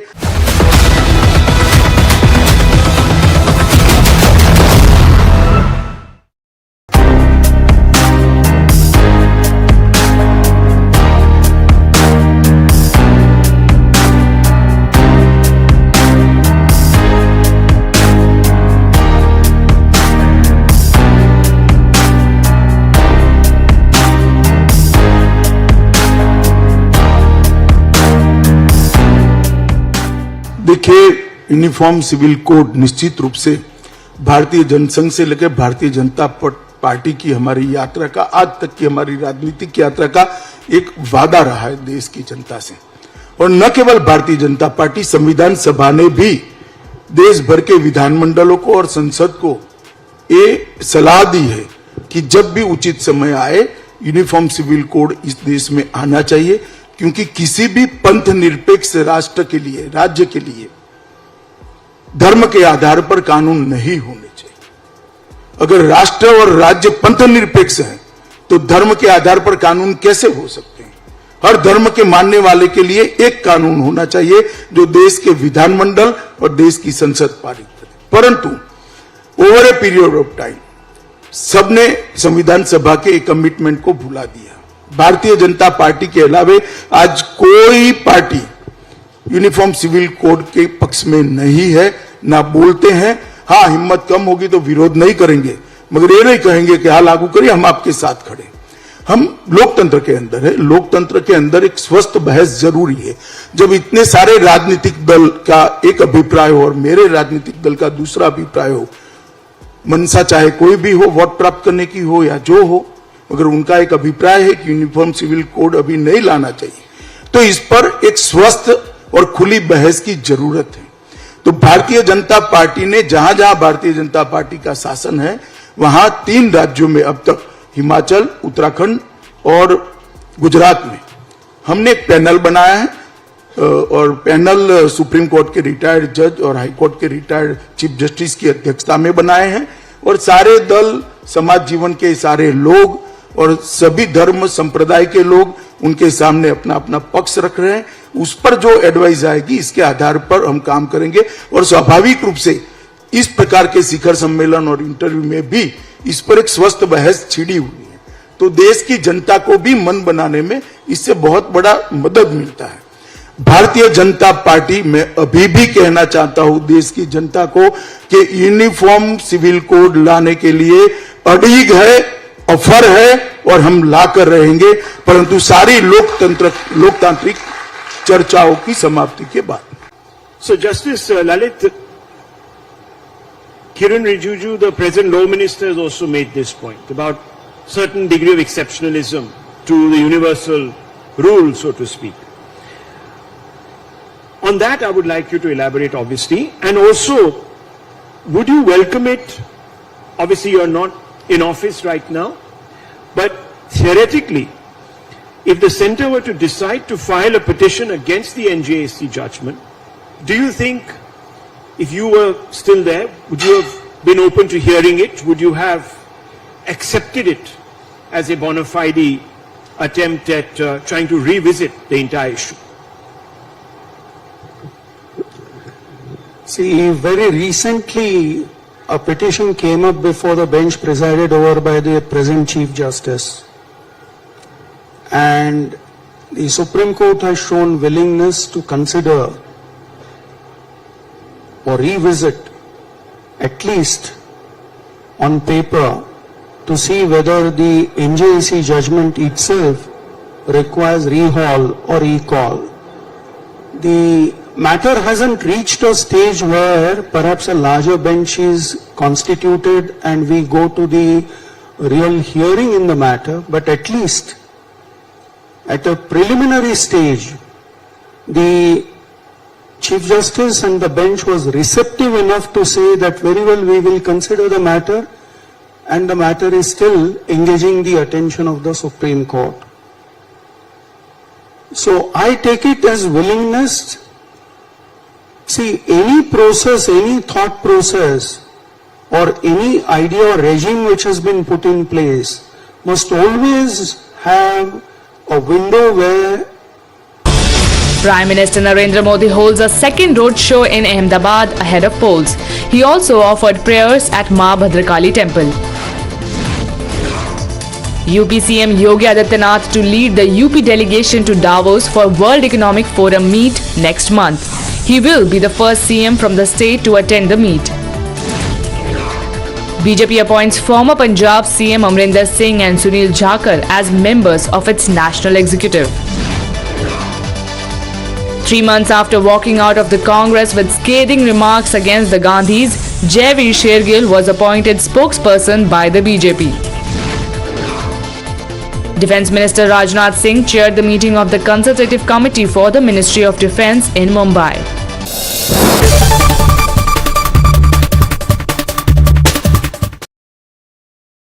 Mr. Salve, we are talking about transparency. Do you believe the government too needs to be transparent? For instance, if it chooses to return a file to the Supreme Court, collegium of a judge who has been nominated or cleared for appointment, should the public also not know why the file is being returned?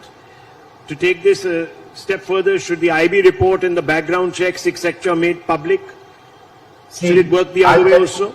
This whole process, quite frankly, and if I may not mince my words, this whole process has become pretty hopeless. I'm sorry to say so. Today, the IB gives a report. Today you ask a person to become a judge. You ask the IB to report. The IB report's partly gossip. Do you want that to come in public domain? I don't want my personal life to come in public domain. I may not even want to be a judge. So this whole process, this whole system is incompatible with transparency. Let me tell you 3 reasons. First of all, and this is my firm belief, all judicial institutions hear cases in public, recess into their chambers and deliver judgments. What goes on inside chambers is never, ever the subject of public scrutiny. And if somebody was to ask a judge, in your meeting, when you arrived at a consensus or dissent, what did you discuss? It would be the worst form of contempt, because you're trying to undermine the judiciary. You're trying to interfere with the process by which this beautiful system works. So the judiciary's transparency is, the judiciary speaks through its judgments, and that's the transparency. What judges discuss once they go into their chambers has to be protected. Here is a function where the judges are trying to come into public domain. You want one judge to pass comments on a sitting colleague in the High Court. I don't think that's the right thing to do. 3 judges or 5 judges consider the appointment of a judge to the Supreme Court. I'm not going by the gossip you've heard of what discussions take place. I am telling you on a principle, please consider. One of the judges may say, frankly, I think his judgments are third rate. You want that to come in public? The person is a sitting Chief Justice. You are considering his name for the Supreme Court. This is a process which has... Hello and a very warm welcome. You're watching News Now Overnight with me, Priya Behl. Let's now take you through the top 50 stories that made headlines during the course of the day. Walls of JNU campus defaced with casteist graffiti as spray-painted messages targeting the Brahmin and Bamdaniya communities surface, threatening them to leave the campus. Graffiti also served